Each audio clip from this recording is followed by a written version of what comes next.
Welcome back to the channel. This is Trendy Storm and you are watching first part of What If Naruto Awaken Rinnegan during Land of Wave arc.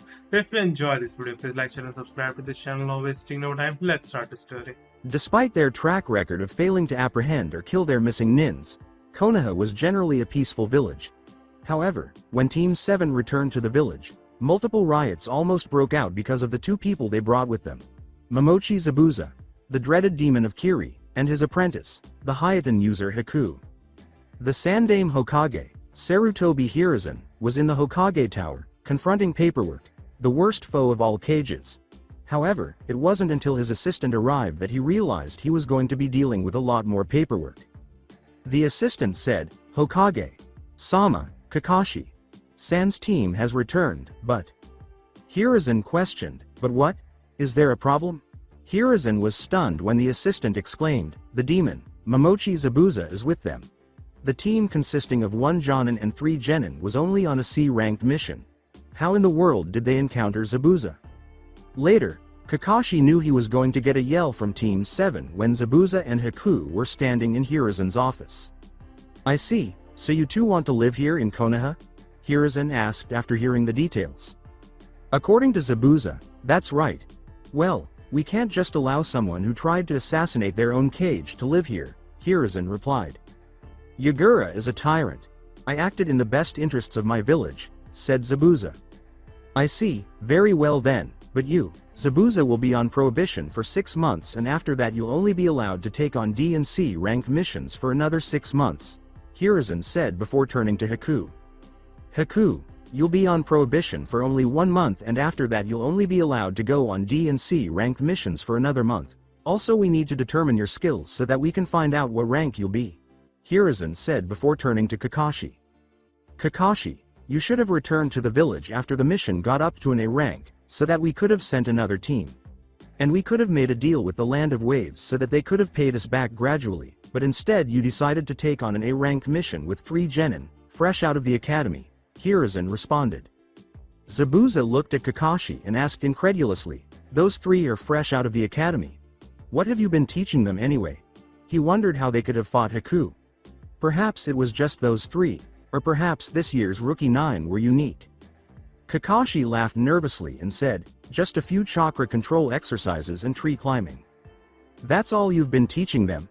They should at least have learned water walking by now," Zabuza responded. Before Naruto removed his sunglasses and the Hokage gasped in recognition of the dojutsu from the legends. "The legends of the Rakudo Sennin," Hiruzen said. "Well, enough about the 3 Genin's training for now. I would want to know what dojutsu that Naruto has. Can you show it to me?" Naruto questioned, "You know what they are, Gigi?" Everyone in the room gasped when Hiruzen declared, "Yes, there's no mistake about it. That's the Rinnegan, most powerful of the dojutsu and possibly the most powerful Kekkei Genkai." Naruto activated his eyes and looked down at his hand, saying, "Cool, guess that means that my eyes are even better than Sasuke's." "The Rinnegan? But that's just a myth, isn't it? Could it be that the Rakudo Sennin's eyes have been unlocked by the Dobi?" Sasuke pondered. "Thus, the Rinnegan is real after all. I only hope Yagura doesn't learn of it because he might declare war on Konoha to destroy those eyes," Zabuza pondered. Kakashi questioned, "Hokage Sama, are you certain that it's the Rinnegan?" "Yes, one of my students, Jiraiya, once had 3 students from AIM and one of them had the Rinnegan, so there's no mistake," Hiruzen replied. "Wait, if these Kekkei Genkai things Gio's through family, then could I be related to him? I would love to meet him," Naruto exclaimed with excitement. Hiruzen said, "Sorry, but he died a long time ago," and Naruto cast a dejected glance at the ground. Hiruzen exclaimed, "But Naruto, if you want I could ask Jiraiya to teach you how to use those eyes of yours." Naruto's face brightened as he turned to face the elderly Hokage. Naruto questioned, "Really, Gigi? Where is he?" "I don't know where he's at right now, but he's scheduled to return to the village in about 2 months around the time when the Chunin exams begin, so you can start training under him then," said Hiruzen. Everyone stared at Naruto and perspired when he asked, "What are the Chunin exams?" "It's where Genin like yourself can get the chance to be promoted to Chunin. I did in fact plan on recommending you 3 for the exams," said Kakashi. "Alright, now I'm finally gonna show everyone what I'm made of," said Naruto. Before Naruto interrupted, Hiruzen remarked, Naruto, now that you are in possession of the Rinnegan, it might be time that you find out who your parents are, but... Naruto screamed, really? Come on, who are they? Tell me. When Naruto had calmed down, Hiruzen said, easy Naruto, let me finish first, will you? He went on, now, as I was saying, I'm going to tell you who your parents were, but only if you pass the Chunin exams. What, but why? Inquired Naruto. Well, your parents had a lot of enemies, especially from Iwa, and if they were to find out about you, you'd become a target for assassinations. But now that you have the Rinnegan, you'll become a target either way. Hiruzen said before turning to Kakashi and Zabuza. I'll leave their training up to you until the exams. At the same moment, Zabuza and Kakashi said, understood Hokage. Sama. Training Area Number 3, the Memorial Stone Training Area. The following day, Zabuza, Haku, and the 3 genin had arrived early on the Team 7's regular training field. Since Kakashi had not yet arrived, Zabuza made the decision to put the 3 genin to the test in a sparring match. Sakura was easily knocked out during the brief match.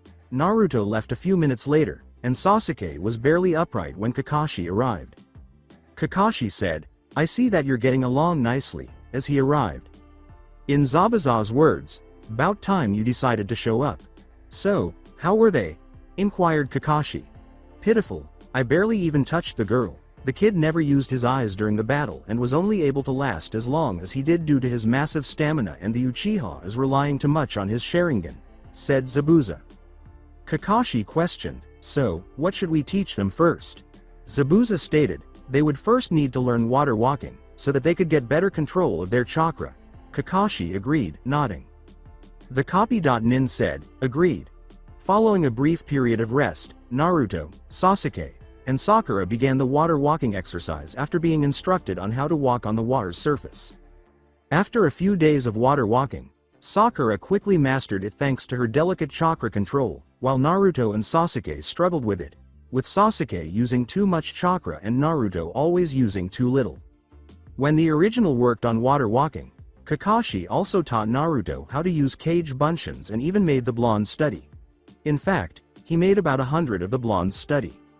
The 3 genin, Haku, and Zabuza were waiting for Kakashi in the training field the day after Naruto and Sasuke had perfected the exercise.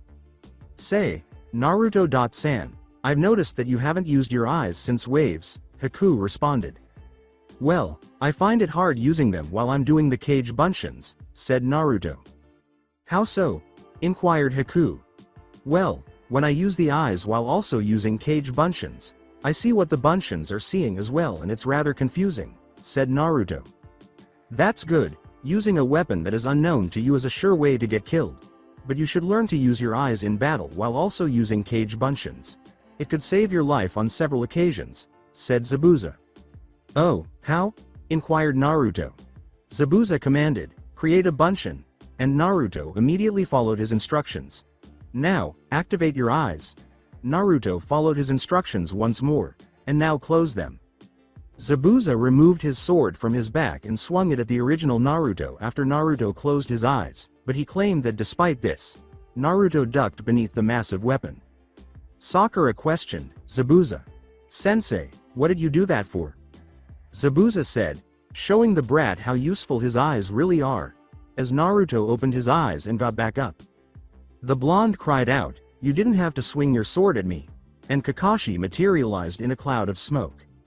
As Kakashi pulled out 4 slips of paper, he apologized for being late, but he had to go get something for our training. Sakura questioned, what's that Kakashi, sensei? As he handed one to each genin, Kakashi declared, these are chakra papers and with them, we're gonna confirm your elemental affinities. Now charge your chakra through the paper and we'll know what affinity you have. Affinity? Inquired Naruto. As you probably know, there are 5 main elements: fire, wind, lightning, earth and water. Each person is born with at least one of those affinities. However, there are some that are born with 2 and they can usually use the sub element or keke genke that comes from combining those 2 elements. Kakashi clarified as he gave the 4th slip to Haku, why don't you demonstrate? Haku sent a chakra charge through the paper, causing it to abruptly become wet before splitting in 2. Naruto remarked, "Wow, you've got two? That's right, I've got water and wind. If you combine those two, and you get ice." "Of course I doubt that any of you have two," Haku replied. The first person to attempt it was Sakura, who charged chakra through the paper slip before it abruptly turned to dust. She questioned, "What does this mean, Kakashi, sensei?" Before Sasuke tried it and his slip wrinkled, Kakashi exclaimed, "You appear to have earth." He was surprised because, as Uchiha, he had expected his affinity to be fire rather than lightning. However, the paper abruptly burned to ashes.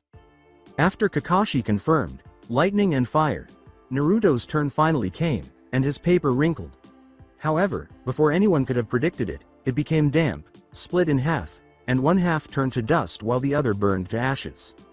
"Well, that was unexpected," Zabuza exclaimed, displaying surprise for the first time since anyone had first met him. Naruto said, "So, I've got all five? Seems that way. I wonder if this means that you can learn all of the sub-elements as well." Kakashi responded. "Cool." Naruto cried out, "From now on, Naruto, you'll train under Zabuza. Sakura, you'll train under Haku, and Sasuke, you'll train under me," said Kakashi. Naruto questioned, "Kakashi, sensei, why are you training Sasuke?" Zabuza questioned, "What, you don't want me to train you?" "No, it's not that, it's just that everyone seems to be playing favorites with Sasuke," Naruto replied. Although he would prefer to train Naruto because he is Minato sensei's son, Kakashi stated, "I'm not playing favorites, it's just that I'm the logical choice to train him since we both have the lightning affinity, plus I'm the only other one in the village with a Sharingan." However, no one else could teach Sasuke how to use his eyes properly. Sasuke spent the remainder of the time before the exams started learning about Raiden from Kakashi, who also taught the Uchiha the Chidori. The copy.nin also assisted Sasuke with his taijutsu. In addition to teaching Sakura how to use and block genjutsu, Haku was also teaching her about medicinal herbs.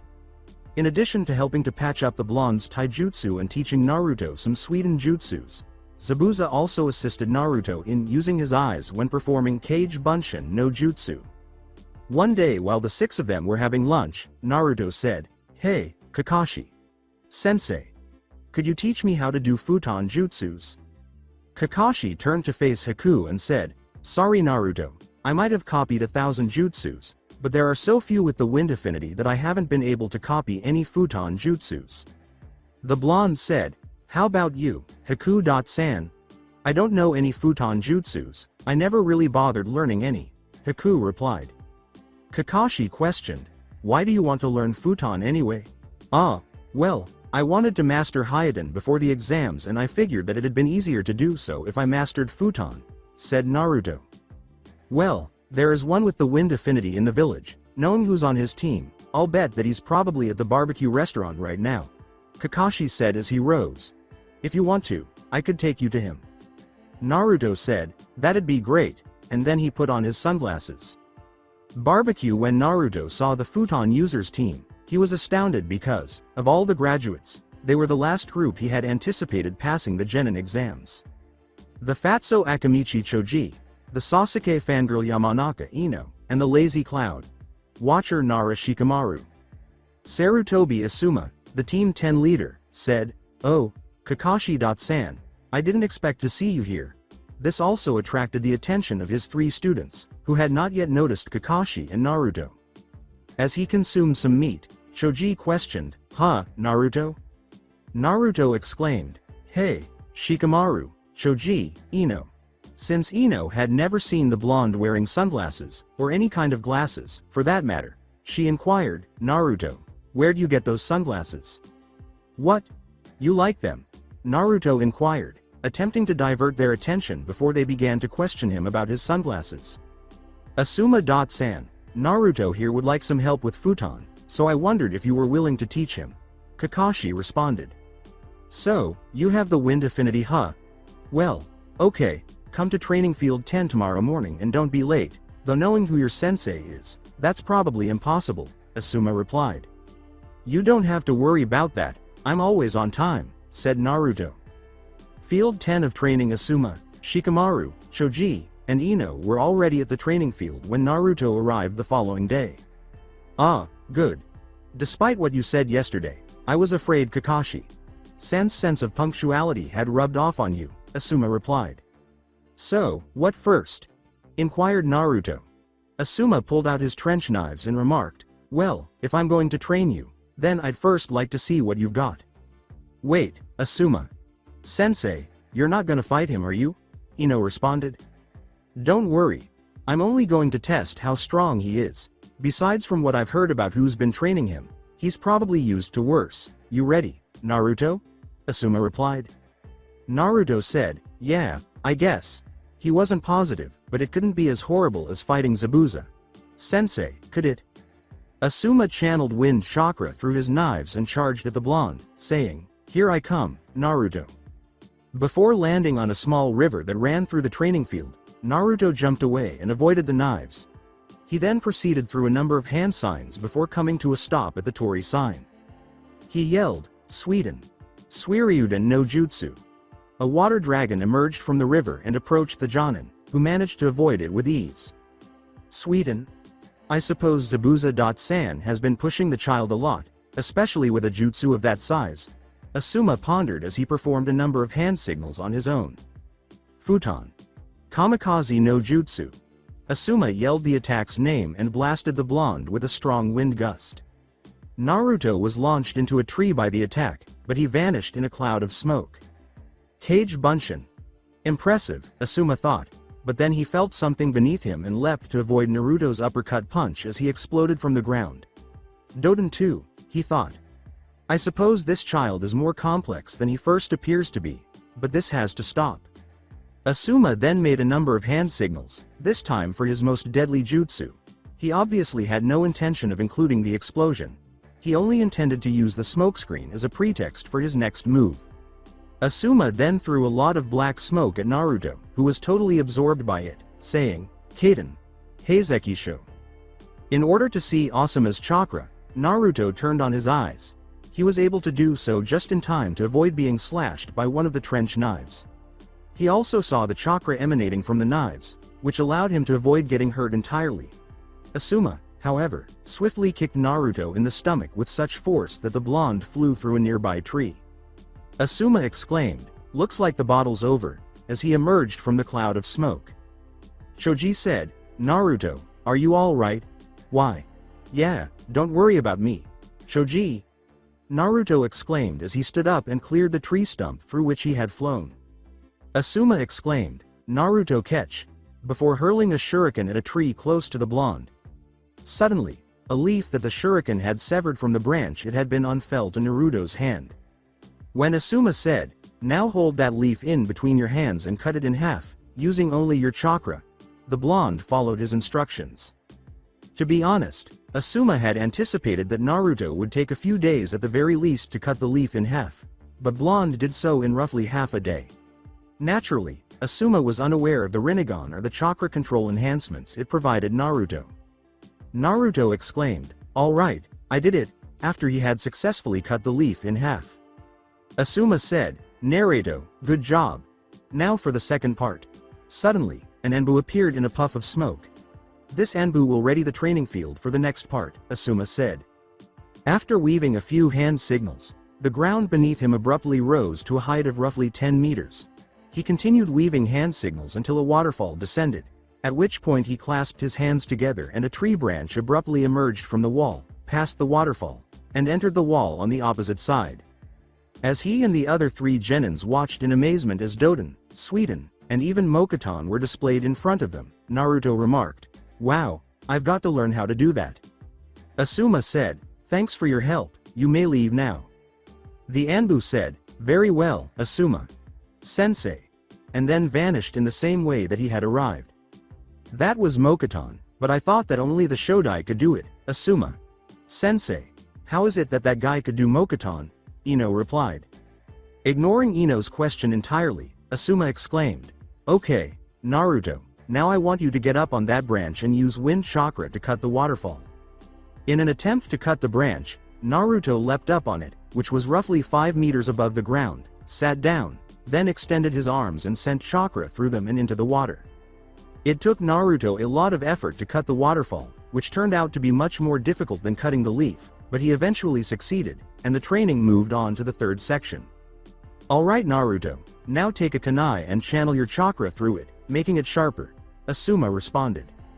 But Asuma, Sensei, aren't ninja weapons already sharp? Why make them sharper? Replied Naruto. Asuma handed the blonde one of his trench knives and said, Here, take this. I'll channel chakra through mine and then we'll throw the knives at that tree at the same time, he said. Both used their knives to channel chakra before throwing them.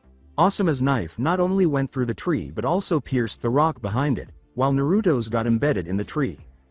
Naruto exclaimed in surprise, Wow! Yours went straight through the tree and even pierced the rock behind it.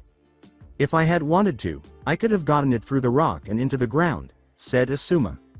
Then, before hurling it at the tree, Naruto pulled out a kunai and began channeling chakra through it. Naruto eventually became proficient in wind chakra after some time, and Asuma even made the decision to teach the blonde 2 futon jutsus. The blonde then went to Haku to learn Hyoden, but he was aware that he needed to move quickly because there were other teams studying for the tests in the elemental countries. Field 3 of training Naruto, Sasuke, and Sakura were sparring with Zabuza to wrap up their preparation for the exams, which were just 1 week away. Sasuke shouted the name of his new jutsu and hurled a number of fireballs at the Jonin, but Zabuza easily sidestepped them before making a number of hand signals. Kaden. Housenka no Jutsu. He yelled, Sweden. Suiryuden no Jutsu. A water dragon emerged from the neighboring river. When Naruto yelled, Futon. Kamikaze no Jutsu. A strong wind struck the water dragon, negating Zabuza's jutsu, and Naruto swiftly used another jutsu. The blonde cried out, Hyoden. Sensatsu Suisho. Suddenly, the water from the water dragon shot upward, forming multiple ice needles. The demon of the mist used his sword to block the needles that were aimed at Zabuza, but he was too focused on Naruto to notice Sakura hurling 2 senbon at his neck, causing him to collapse. He would have been dead now if she hadn't had a good aim. Hey, alright, we were able to beat Zabuza, Sensei, said Naruto. Yeah, but there might still be teams entering the exams that are more challenging than him, Sasuke replied. Sakura questioned, then why would they still be Genin? Field 10 of Training Team 10 had been preparing for the tests in the same way that Team 7 had. But at the moment, Choji was munching on his favorite chips. Shikamaru was sitting in his typical thinking position, trying to think of a plan, and Ino was practicing shuriken by attempting to hit the center of a target. She was never able to hit the exact center, but she was fairly close. When Ino hit the target's center, she exclaimed, Finally, I did it. So, crunch, you think, crunch? There'll be, crunch, many strong opponents, crunch, at the exams. Crunch? Shikamaru? Choji asked his closest companion. Shikamaru remarked, I don't know, but either way, it won't be easy. Field of Training 8 Team 8, which included Inuzuka Kiba, his dog Akamaru, Aburame Shino, and Hyuga Hinata, was also in Training Field 8 getting ready for the tests. When Kiba said, Alright Akamaru, we're gonna rule at those exams, Akamaru responded with a bark. You shouldn't get too overconfident. Why? Because overconfidence leads to foolish actions and we could get defeated by an opposing team, said Shino. Kiba shouted, Hey, who asked you, huh? As the 2 team boys conversed, Hinata was repeatedly striking a pole with her palms, releasing tiny bursts of chakra with each blow. Field 2 of Training. There were multiple dummies in Training Field 2 that were suspended from trees with numerous kunai and shuriken protruding from them. A boy wearing a green spandex suit, bowl cut, and a Konoha Hite.8 around his waist exclaimed, Hey, hey, hey, did you hear? The Chunin exam is coming up. Word is they'll be letting members of the rookie class compete for the first time in 5 years. A girl playing with a kunai and sporting twin buns said, No way. It probably has something to do with the rivalry among the Jonin. I doubt that. They say 3 of them are in the team trained by Kakashi, the kid replied. A long-haired, white-eyed boy sitting beneath one of the dummies remarked, The Kakashi? That's interesting. The girl began, Well, either way, as she threw the kunai and struck a target in the dead center of the dummy that the white-eyed boy was sitting beneath. The white-eyed boy concluded for his female teammate, "It all has a very sad sound to it." This was Hyuga Neji, Rock Lee, and Tenten's rookie team won from the previous year. Sanagakure. 4 people were standing in a room somewhere in the Cage Tower in the desert village of Sanagakure. One of them wore a Jonin uniform, had a Suna Hite.8 on his forehead, a turban on his head, and tattoos on his right cheek. Another had green eyes with black circles around them, indicating that he had not been getting enough sleep, and brown, almost red, hair. The kanji for love was above his left eye. The third was wearing a black catsuit with his Suna Hite.8 part of the hat on and purple makeup on his face. The only woman among them, the fourth one, wore her Suna Hite.8 around her neck and had blonde hair in 4 ponytails. "We of Suna shall join with Otto, and this will probably end in war against Konoha. This isn't a ranked mission, remember that," the Jonin replied. "A war? Why? Why now? We've spent so much and sacrificed so much to arrive at this Treaty of Alliance, and now we're breaking it. So many will die again," the child screamed. "Shinobi are fundamentally instruments of conflict. The Treaty of Alliance itself is a threat to our very existence. You genin may not know the details, but that idiot daimyo of the Land of Wind used the treaty as his opportunity to force military cutbacks on our village of Sanagakure. The alliance caused the Wind daimyo to put his trust in Konoha and forward requests to them that he should have been sending to us, further slashing the flow of funds to his own nation's shinobi village, claiming that his scheme was cheaper. When the head is a fool, it is we, the hands and feet, who suffer. In order to maintain its military strength, our village had no choice but to raise the quality of each shinobi. That is why shinobi like you were manufactured, Gaara." The Jonin looked at the one with brown, the last part of the hair. "Right now, the very existence of the Land of Wind is in peril." Cage. Sama, who sensed the impending crisis of Sanagakure's military decline, decided to join forces with Otogakure to show our idiot daimyo the naivete of his policies. And, at the same time, to crush Konoha and restore Sanagakure to prosperity. If we wait any longer, all the military strength of Suna will be utterly drained, and our capability to fight Konoha totally lost. Gaara, this mission depends heavily on you," the Jonin continued. Gaara said stoically, "I know." Otogakure in front of their master Orochimaru of the fabled 3 Sannin, 3 shinobi were bowing down. "Remember your mission. You will not enter the exams for the chance of becoming Chunin, you'll enter them so that you can kill Uchiha Sasuke. Understood?" Orochimaru replied. The 3 shinobi in front of him all exclaimed, "Yes, Orochimaru, Sama," simultaneously. The Takigakure, as the name implies, the village of Takigakure was concealed behind a waterfall. 4 shinobi were at the gate getting ready to leave the village so Konoha could take the tests. Looking at his green-haired teammate, a boy with shoulder-length brown hair exclaimed, "Now it's finally time to show those genin from the other villages that we are just as good as the major village shinobi. Right, Nanabi-san? Yeah, let's show him what we've got, Shibuki-kun, Takimaru-kun," the young lady replied. Now, you shouldn't be so enthusiastic about this. After all, I've heard that the Kyubi Jinchuriki lives in Konoha and there might be a chance that he'll be in the exams. Their Jonin sensei had warned them. The girl remarked, "Maybe, but this time 7, LL beat 9. Iwagakure. In terms of size, Iwagakure was the 3rd largest of the 5 major villages. However, in terms of military power, they were unquestionably the 2nd largest.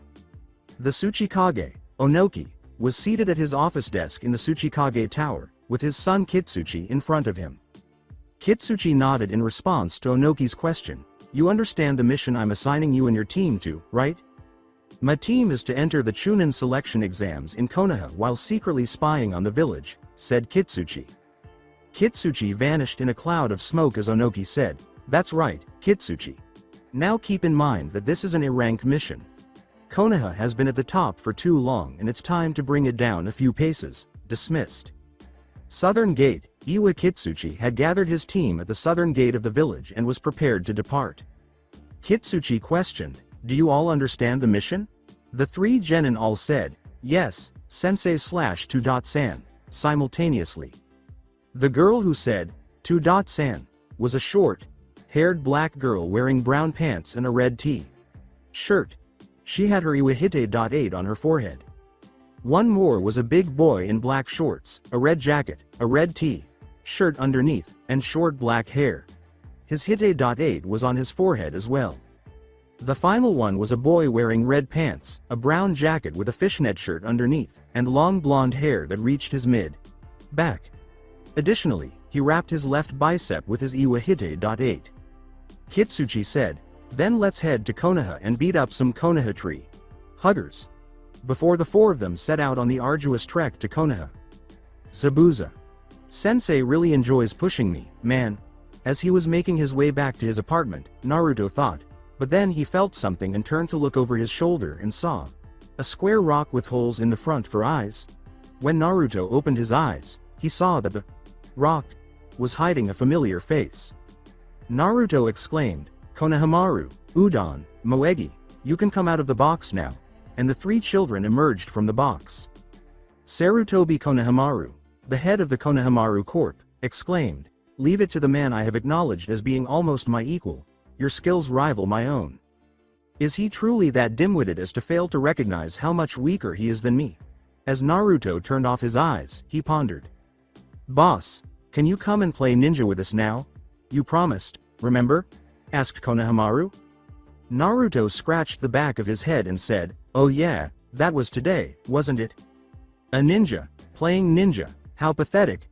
Naruto and the Konohamaru Corp turned to face the voice and saw a boy dressed like a cat and a blonde girl with her hair in 4 ponytails. "Yeah. Have you ever heard of something so stupid, Tamari.ne-chan?" the kid replied. Raising his fist at the two, Naruto screamed, "Hey, what was that?" "Well, it seems the kid has got a temper. What do you say, Konkuro.ni.san? Should we do something about that temper of his?" Tamari responded. Konkuro, clearly underestimating the blonde, said, "Hey, alright. It'd be good to get some practice done before the Chunin exams." As he turned on his eyes and got ready to fight, Naruto asked, "Hey, do you want to start something?" After Konkuro removed a big bandage from his back, a tiny stone swung down and struck his hand with enough force to cause injuries. Sasuke was sitting on a tree branch when everyone looked up, asking, "Tell me, what are you guys doing in our village?"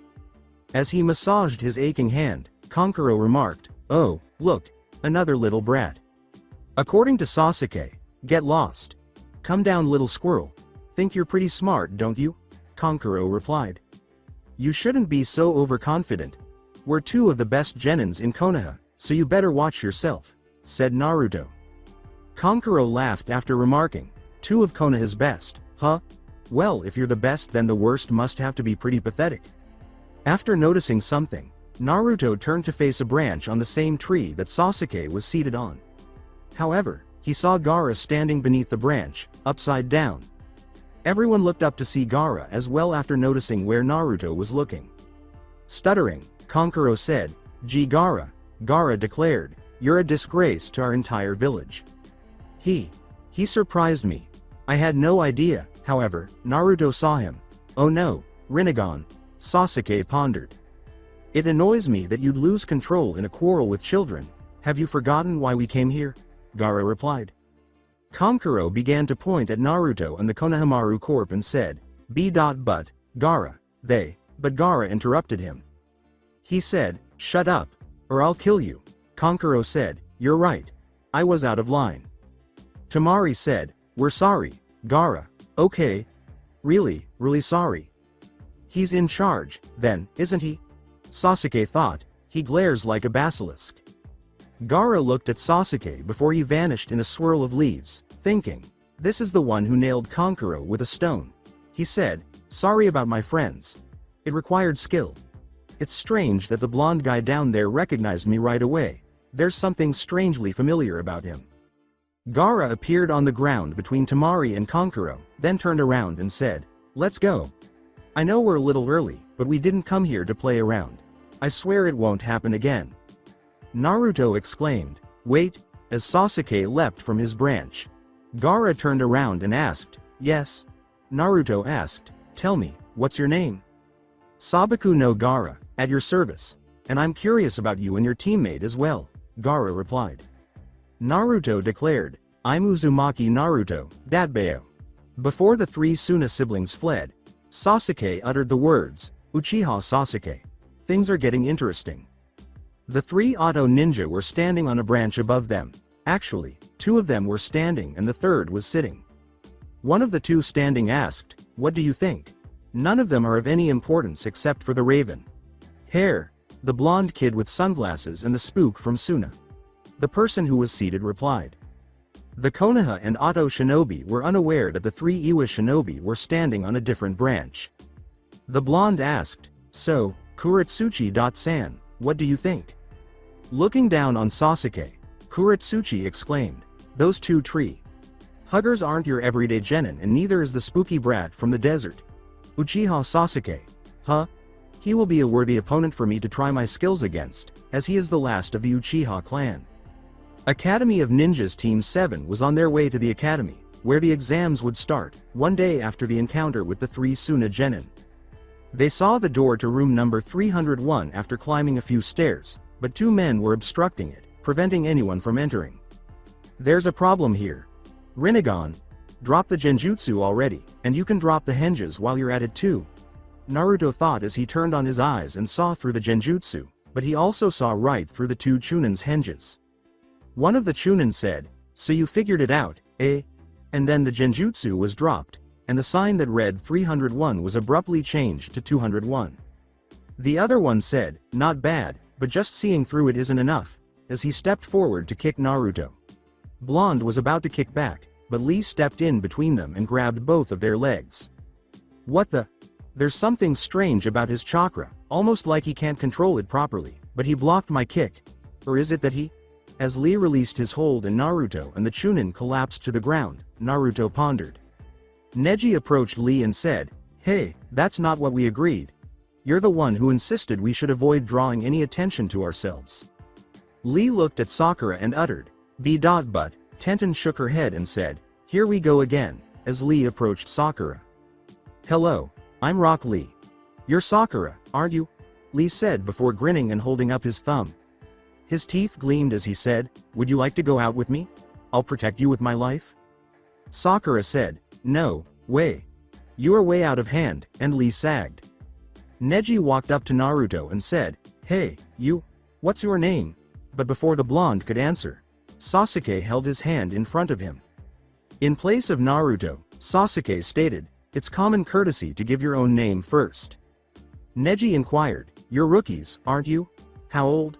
Before turning around and leaving, Sasuke remarked, we don't have to tell you a thing. Come on, Naruto, he said. Then, as Neji walked in the other direction, Naruto followed him. Sasuke, who had no idea how much of a freak show this exam would be, thought, this exam is turning into a freak show. Tenten saw that her teammate was observing the three members of Team 7 retreating backs, so she said, let's go, Lee-san. What are you doing? You guys, go on ahead. There's something I want to check first, Lee replied. Gym and Ninja Academy. After catching up to the three rookies, Lee exclaimed, hey, you with the scowl, wait up. Sasuke and his two teammates gazed up at the older boy and asked, what is it? Lee challenged, you and me, here and now, want to fight? Sasuke said, you want to fight me, here and now? Before leaping to the ground and landing in front of them, Lee exclaimed, yes, my name is Rock Lee. Among sticklers, etiquette requires one to introduce oneself before asking for the name of another, Uchiha Sasuke. Lee assumed a taijutsu stance as Sasuke remarked, huh, so you knew who I was all along. I'm calling you out. I want to test the effectiveness of my techniques against the last surviving member of your legendary clan, Lee replied. So you're challenging me, even knowing my lineage? In other words, you're a fool. So, dog. Brow, do you really want to learn what it means to be a Uchiha? Sasuke replied. Definitely, Lee exclaimed with assurance. I can't wait. This is my first time competing against the best of the rookie class. Guy. Sensei, you'll now have the evidence you need. Naruto whispered to his raven-haired teammate, Sasuke, don't go all out on him. I'd prefer it if we keep our true strength hidden for now. Very well, Naruto. Sasuke returned the whisper. Mark my words, none of you will beat me. and the greatest fighter among the genin in Konoha, Lee replied.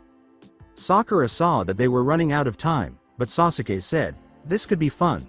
I accept your challenge." "Don't do it. Sasuke-kun. We have less than half an hour to submit our applications," she responded. Sakura applauded as Sasuke hurried at Lee, saying, "This will only take 5 minutes. Here we go. I apologize, Guy Sensei, but I might have to violate the major rule.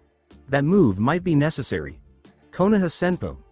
Lee thought as he disappeared in a flash of speed and materialized right in front of the Uchiha, poised to deliver a forceful roundhouse kick. Above me. There was no time to duck as Lee was about to kick him again, but Sasuke had this thought before he ducked under the kick. "You must block." When Sasuke saw that Lee was making a hand gesture with one hand, his foot abruptly passed through his guard, sending Uchiha flying several meters away. "I believed that Sasuke-kun had blocked it," Sakura pondered. Well done. He deceived Sasuke by making that hand gesture. After the fight with the Rinnegan, Naruto reflected. How did he manage to evade me? Does this look like ninjutsu or taijutsu? A genjutsu? Sasuke pondered for a moment before getting to his feet. Naturally, he's returning for more. As Lee returned to his taijutsu stance, he thought. Alright. Before Sasuke activated his Sharingan, he thought, this might be my chance to get a little practice using it.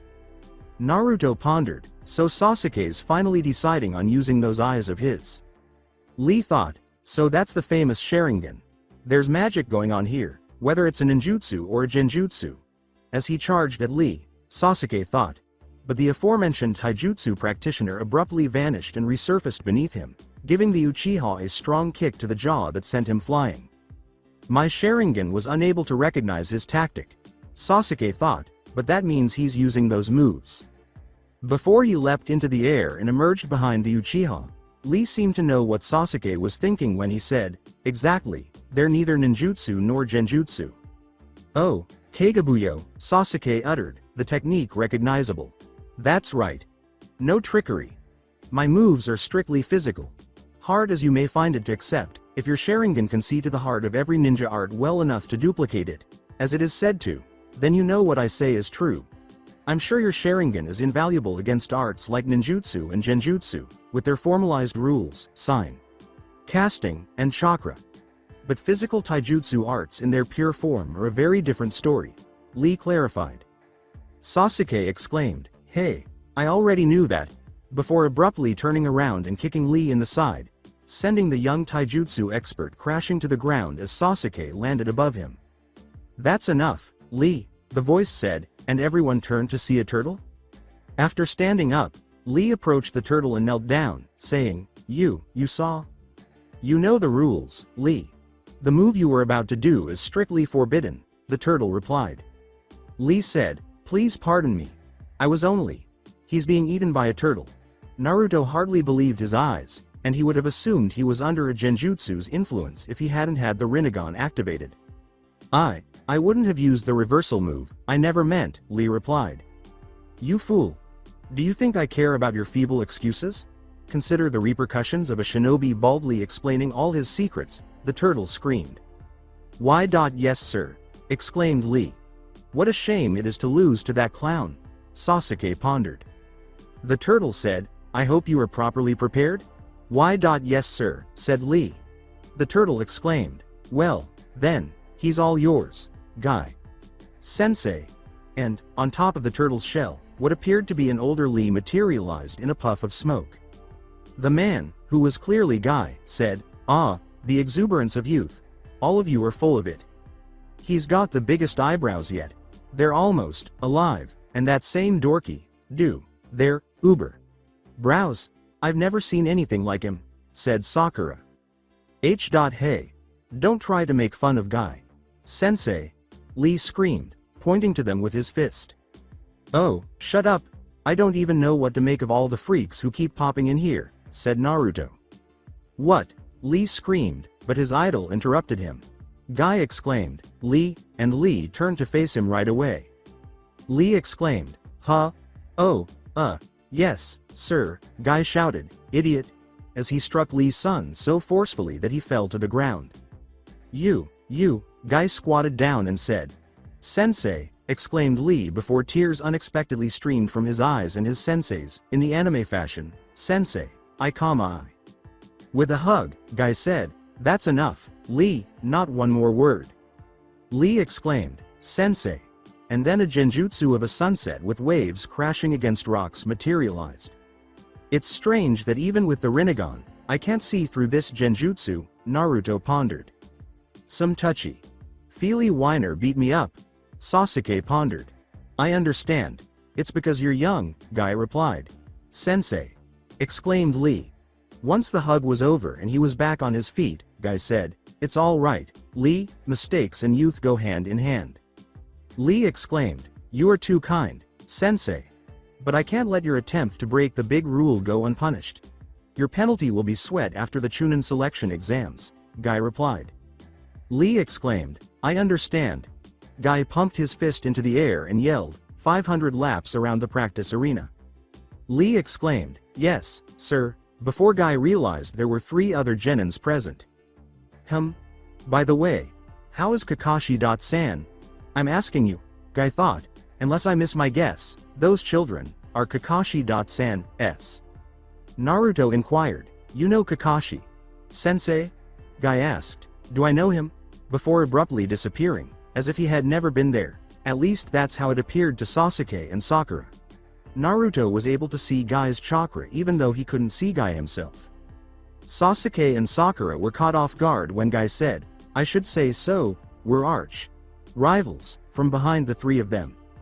As he and his 2 teammates turned around, Sasuke thought, The score stands at 50-49. I'm stronger than he is, Guy replied. He moves so quickly. He is a lot faster than Kakashi. Sensei. Is he even a person? Sasuke pondered in wonder. As you can see, Guy. Sensei is totally amazing, said Lee. I know Lee started this fight, but take pity on his old teacher. For the sake of my own self. Respect, forgive him, Guy replied. Who is this guy? I don't think he's bluffing when he says he's stronger than Kakashi. Sensei. Sasuke pondered. Guy shunned away after saying, you and Lee should head up to the classroom now. Best of luck, Lee, later. Yes, sir. By the way, Sasuke, I was blowing smoke before. I'm really here to prove my strength in combat. And I don't think you're the strongest Konoha genin. The strongest genin is a member of my own team, and I intend to take him down. That's why I'm entering. And by the way, you're on my list, too. Lee said before leaping into the air and yelling, off to apply for the exam. Be ready for it, okay? Next time, he's dead meat. I won't be holding back then, said Sasuke.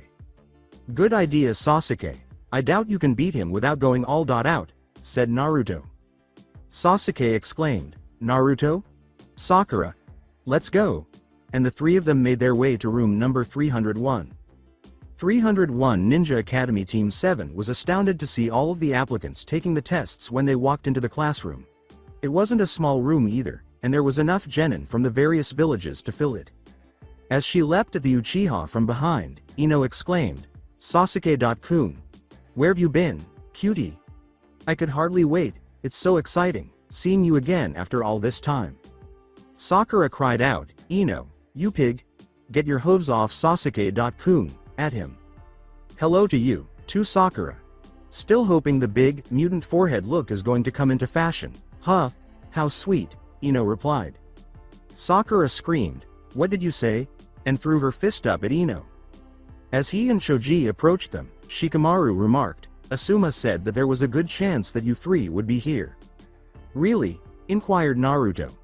Yeah, after having seen how strong you were, there was no doubt in his mind that you'd be here, said Shikamaru. Hey, there you are. Kiba, Shino, and Hinata were visible as everyone turned to face the voice. Hi, said Hinata. Kiba remarked, looks like the gang's all here. Shikamaru said, including you, unfortunately. After noticing the sunglasses, Kiba said, huh? Naruto, what's with the sunglasses? Naruto exclaimed, I thought they'd look cool. A certain green-haired Taki Kunoichi was watching the group as they talked for a while, or more accurately, she was watching Naruto. A tiny insect appeared out of nowhere and settled on her finger. She said in a whisper, "You sure?" And the insect appeared to nod. Whispering, Shibuki asked, "Fu-san, what is it?" Before turning to face Naruto, her fellow Jinchuriki, Fu said, "Oh, it's nothing. So that's the Kyuubi Jinchuriki, huh? And even soon as Ichibi is here. So this is going to get interesting," she said, turning to face Gaara. A man came up to the rookie 9 and said, "Would you guys do us all a favor and just shut up?" The man had silver hair, purple clothing, and a Konoha Hite.8 on his forehead. "You 3 gangs of Wood.be hotshots are all genin, right? Kids barely out of the local ninja academy. All wet. Behind the ears and runny nosed. This isn't a school field trip, you know. Who the heck do you think you are? Name's Kabuto. So what? You kids need to open your eyes." The man, who is now known as Kabuto, said. Sakura and the others asked, "Why?" after noticing the AIM team behind them, who appeared, to put it mildly, irritated. "Watch out for the group behind you. They're a Megacure shinobi and they've got very short fuses. Everyone's on edge, waiting to take the exam. I wanted to give you a heads up before someone snaps and beats the crap out of you," Kabuto continued. Yes, as if that were going to occur, after discovering a fantastic method to scare people with the Rinnegan, Naruto thought, with a little help from Zabuza Sensei, of course. Well, a lot of help. Kabuto reached into his weapons pouch and remarked, "But it's probably unavoidable. Like all rookies, you think you already know everything. I remember what it was like." Sakura asked, "Kabuto-san? Yeah?" asked Kabuto. "Are you saying that this is the second time you've applied?" Sakura inquired. "Not second, seventh, twice a year going 4 years now," Kabuto replied. "Wow, then you've got a lot of experience with what we can expect," said Sakura. Kabuto pulled out a number of cards and said, "I guess so. Okay, the least I can do is give you sweet little babies some vital intelligence on what you're in for. With these shinobi info cards." Sakura. "Shinobi info cards?" As he placed the cards on the ground, Kabuto explained, "To put it simply, they contain information about the skills we use, transformed into symbols and burned into the cards using chakra." Then, in front of the rookies, he laid down one of the cards. "It took me 4 years to collect all the intelligence needed for this exam. In all, there are almost 200 cards. They look blank, don't they? The only way you can read the data on the cards is by using my own personal chakra. Each set is linked to its possessor. For example, cards like this one," Kabuto stated prior to inserting chakra into the card. Before the card displayed a map of the elemental nations, Ino questioned, "What's he doing?" "It's some kind of combination map and bar graph, in 3 dimensions. What kind of intelligence is this?" Sakura responded. "It shows how many applicants each shinobi nation is sending to this session of the Chunin exams.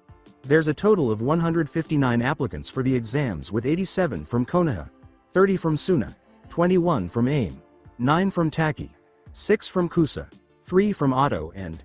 Well, this is a surprise. Even a team from Iwa," Kabuto stated. "Do you also have dossier cards? Cards for each individual applicant?" asked Sasuke. "Ha ha. Why? Someone here you have a particular interest in? I'll admit these are far from complete, but I've burned a set of dossier cards for the current pool of applicants, including your team. If you share any data you have on this person who interests you, I'll be happy to look him up and let you know what I have so far," Kabuto replied. "Sabaku no Gaara from Sanagakure and Rock Lee from Konoha," Sasuke replied. Kabuto exclaimed, "You know their names? No sweat, then," and then pulled out 2 cards. Kabuto put the card down for Rock Lee first, and Sasuke said, "Let me see them." First up is Rock Lee. He's a year older than you guys. Missions to date: 20D ranked, 11C ranked. His team's mentor is Might Guy, and his taijutsu skills have grown exponentially this past year. He has no other talents worth mentioning. He was considered a standout among last year's Genin, but he didn't apply for the Chunin exam. He's a first-timer, like you guys. His teammates are named Hyuga Neji and Tenten," Kabuto stated before handing over Gaara's card. After saying, "Next is Sabaku no Gaara of Suna. 8C ranked missions, 1B. Wow. Not many rookie shinobi get B ranked assignments," Since he's from way out in the desert, I have less on him, but it's interesting. He's come back from every mission completely unscathed. Without a scratch, a girl approached them and approached Kabuto. She wore white clothing with red outlines, had orange eyes, green hair, and tan skin.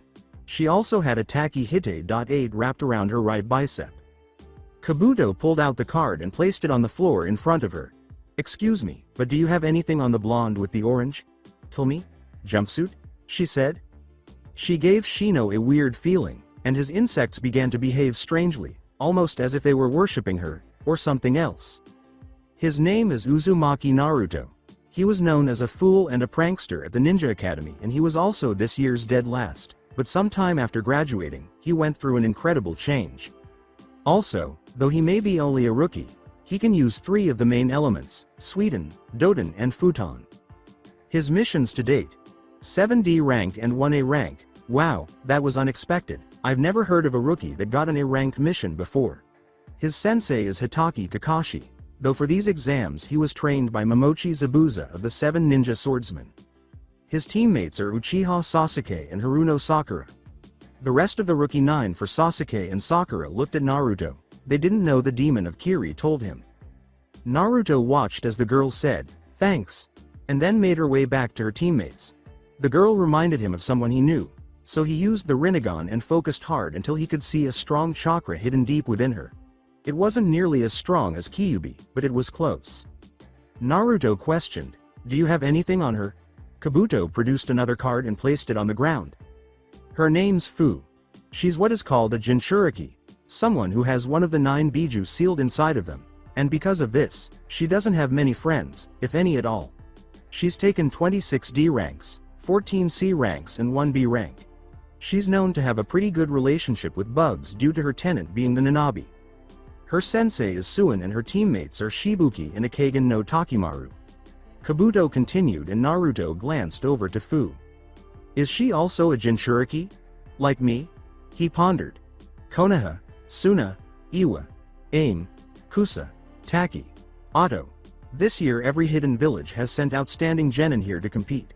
I don't know much about Otogakure no Sato. It's part of a new, small nation, so intelligence on it is lacking. Every other competing village is well respected, home to some formidably powerful shinobi." Kabuto continued. "Anybody besides me suddenly feeling kind of outclassed?" Hinata inquired. "What you're trying to tell us is, everyone here," said Sakura. "Oh, yeah. They're all like Lee, Gaara, Naruto and Fu, elite hand. Picked shinobi, the best young ninja in the world. They have to be. The test is pitiless," Kabuto replied. Kiba cried out, "Okay, you lost me at Naruto." Naruto began, "What Kiba? Can't you take the fact that I'm—" But then he became aware of something. He and Kabuto appeared to be the only ones who noticed the 3 shinobi scuttling through the crowd. Before hurling 2 kunais at Kabuto, one of them leapt into the air, but he easily avoided it. But then another one swung his right arm in front of him. Before avoiding the Otto Nin's arm, Kabuto thought, "They're from Otto."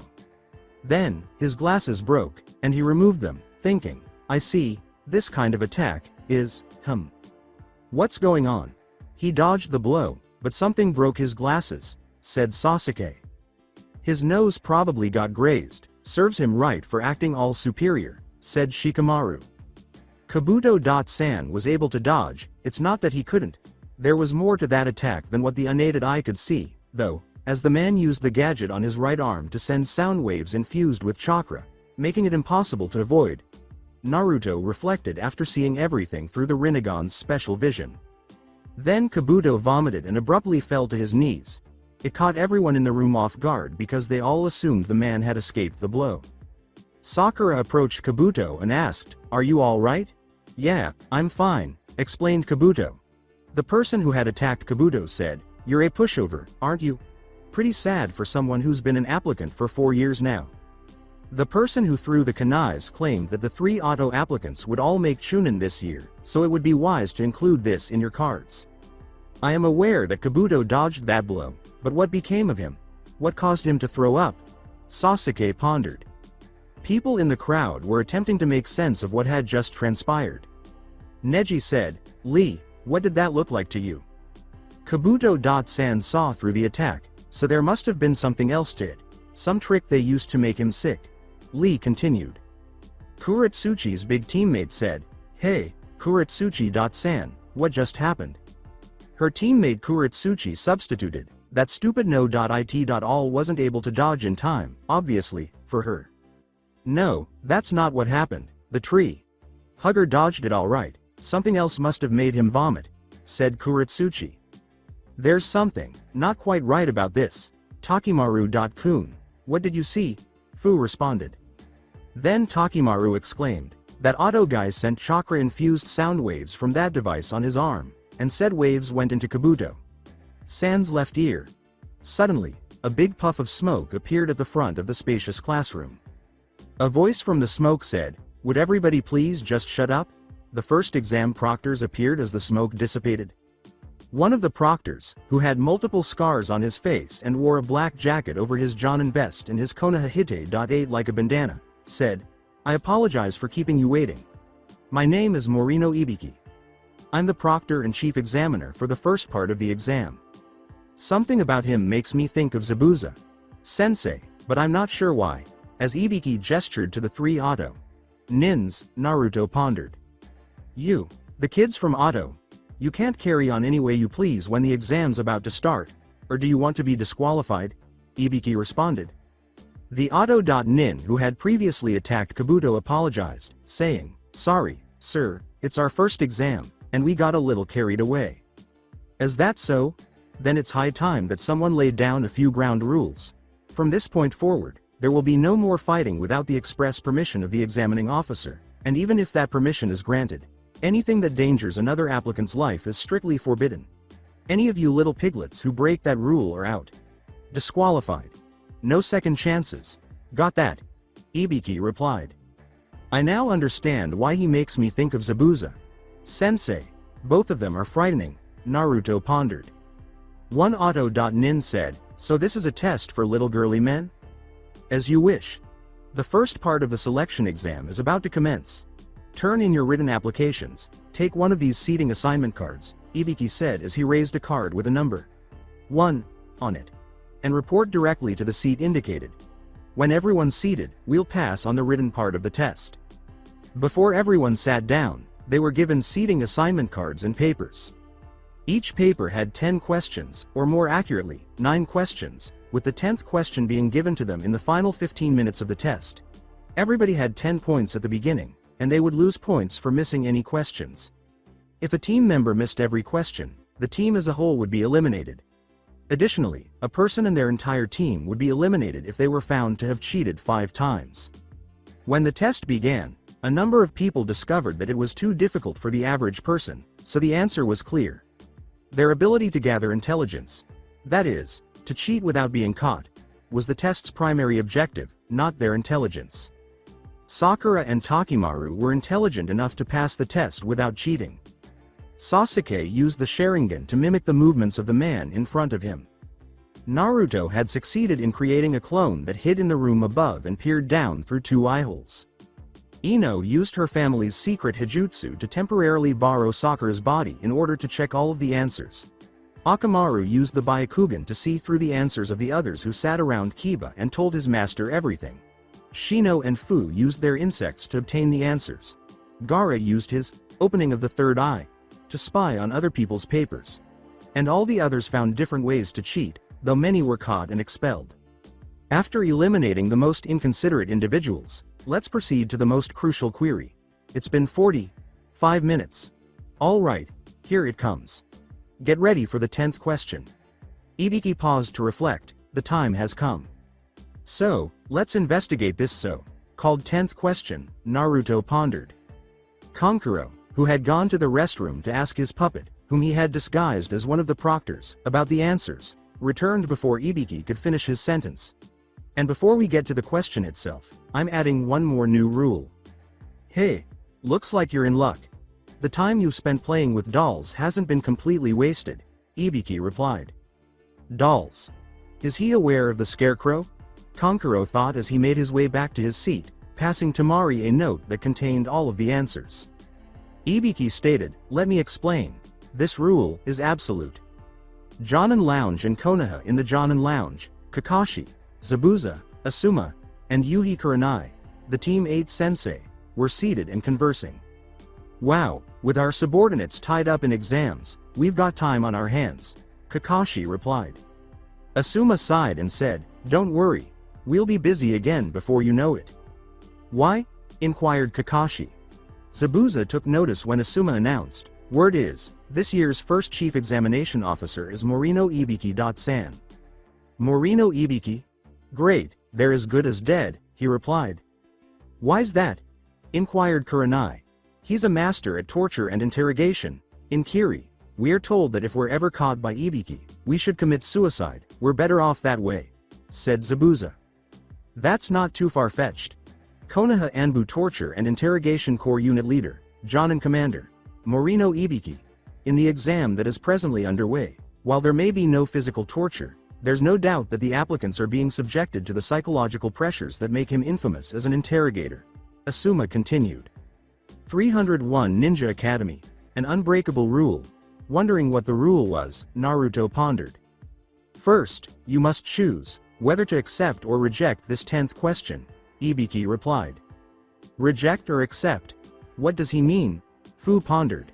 Kuretsuchi stood up and slammed her hands on the desk, asking, what do you mean choose? What the hell happens if someone doesn't accept the question? If you reject the question and don't even try to answer it, you'll lose all your points immediately, and fail. And both of your teammates will fail right along with you, Ibiki stated. Say what? Shouted Shibuki. The blonde teammate of Kuretsuchi shouted, then why would anyone reject it? Ibiki responded, because of the other rule. Oh, hurry up. Can he add anything else? Sakura pondered. If you try to answer the question, and you get it wrong, you will never be permitted to apply for the Chunin exams again. Not ever, Ibiki stated. While Akamaru barked and Ibiki began to laugh, Kiba yelled, you can't be serious. That's ridiculous. There are ninja here who've sat for the Chunin exams more than once already. We know there are. Just your rotten luck. I wasn't making the rules in past years. I am now. I've been up front with you. You can take a failing grade now, and try again later. Anyone who has doubts would be smart to reject the 10th question right now. Come back and reapply next year, and the year after that, Ibiki replied. Dude, what a no-win scenario. All 3 team members fail the test if even one of them answers no to the question. Anyone who accepts the question but is unable to respond will spend the rest of their life at Genin level. Takimaru reflected, I'd rather quit being a ninja than spend the rest of my life doing D and C rank missions. Several teams rejected the question over the course of the following few minutes after Ibiki said, ready? Then let's begin. Those who choose not to accept should raise their hands. Once their number has been confirmed, they will leave the room. Jonin Lounge and Konoha, that Ibiki-san, understands the human heart completely. It's what makes him so terrible.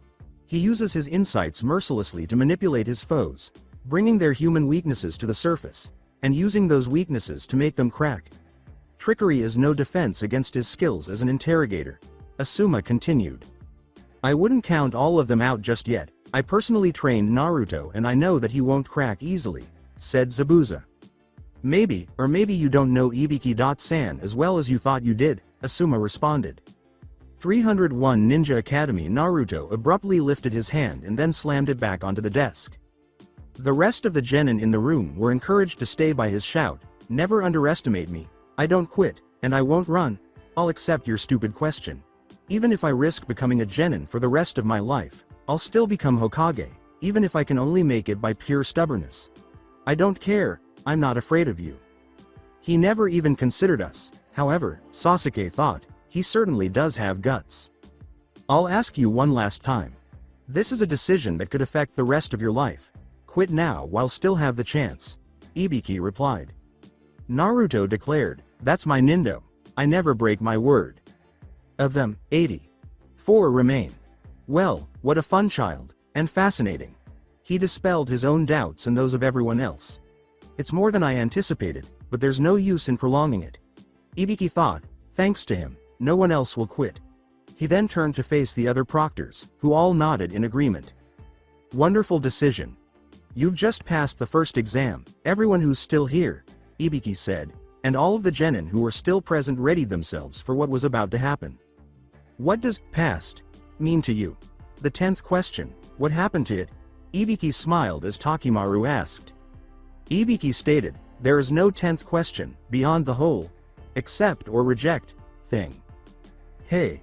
What was the purpose of the remaining 9 questions, then? Our time was completely wasted on that. Kuretsuchi cried out. No waste was present. Ibiki stated, those questions had a purpose, and that purpose has already been fulfilled. As in? Tamari inquired. We wanted to see how good you were at snooping. Ibiki uttered those words. Fu thought, he seems like a completely different person, and then he said, our spying skills? Do you recall the initial rules? As a member of a 3-man team, you either succeed or fail. I put pressure on you with that rule because I thought that if you did something wrong, your teammates would follow you down. But the questions are more complex than genin could possibly handle. Since most of you came to the same conclusion, cheating was your only option for keeping your points. To put it another way, we assumed you would cheat when we set up the test. Additionally, we sneaked in 2 ringers. 2 chunin who already knew all the answers, to make sure there would be appropriate targets for you to cheat on, Ibiki stated. It took me an eternity to identify them. A ninja behind Naruto uttered those words.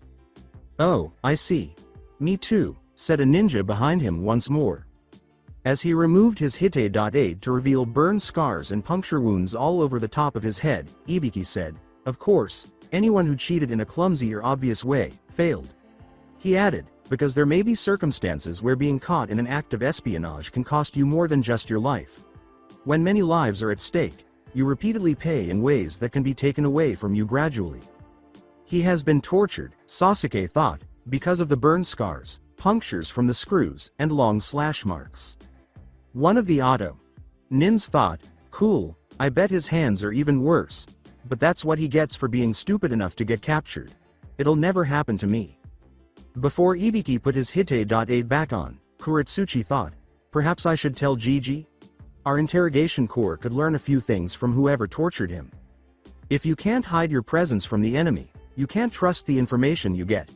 Study that, and study it thoroughly. You are assisting your adversaries and endangering the people you serve if you return intelligence from a dubious source or a compromised operation. For this reason, we tricked you into cheating by using your espionage abilities. Ibiki clarified that it was the most efficient method of eliminating students whose abilities weren't yet up to par. You still haven't explained the significance of the 10th question, Fu uttered those words. Oh. The first actual test on the exam was the 10th question, Ibiki stated. What are you talking about? Sakura inquired. Let me clarify. The 10th question asked the student to choose between 2 risky and challenging options. Those who made the decision to reject were let down, as were their friends. The possibility of ever trying again was eliminated for those who decided to accept and were unable to respond to the question. It was a cruel, unjust, and win-lose set of choices. Why then do I show them? Assume that all of you managed to achieve the rank of Chunin.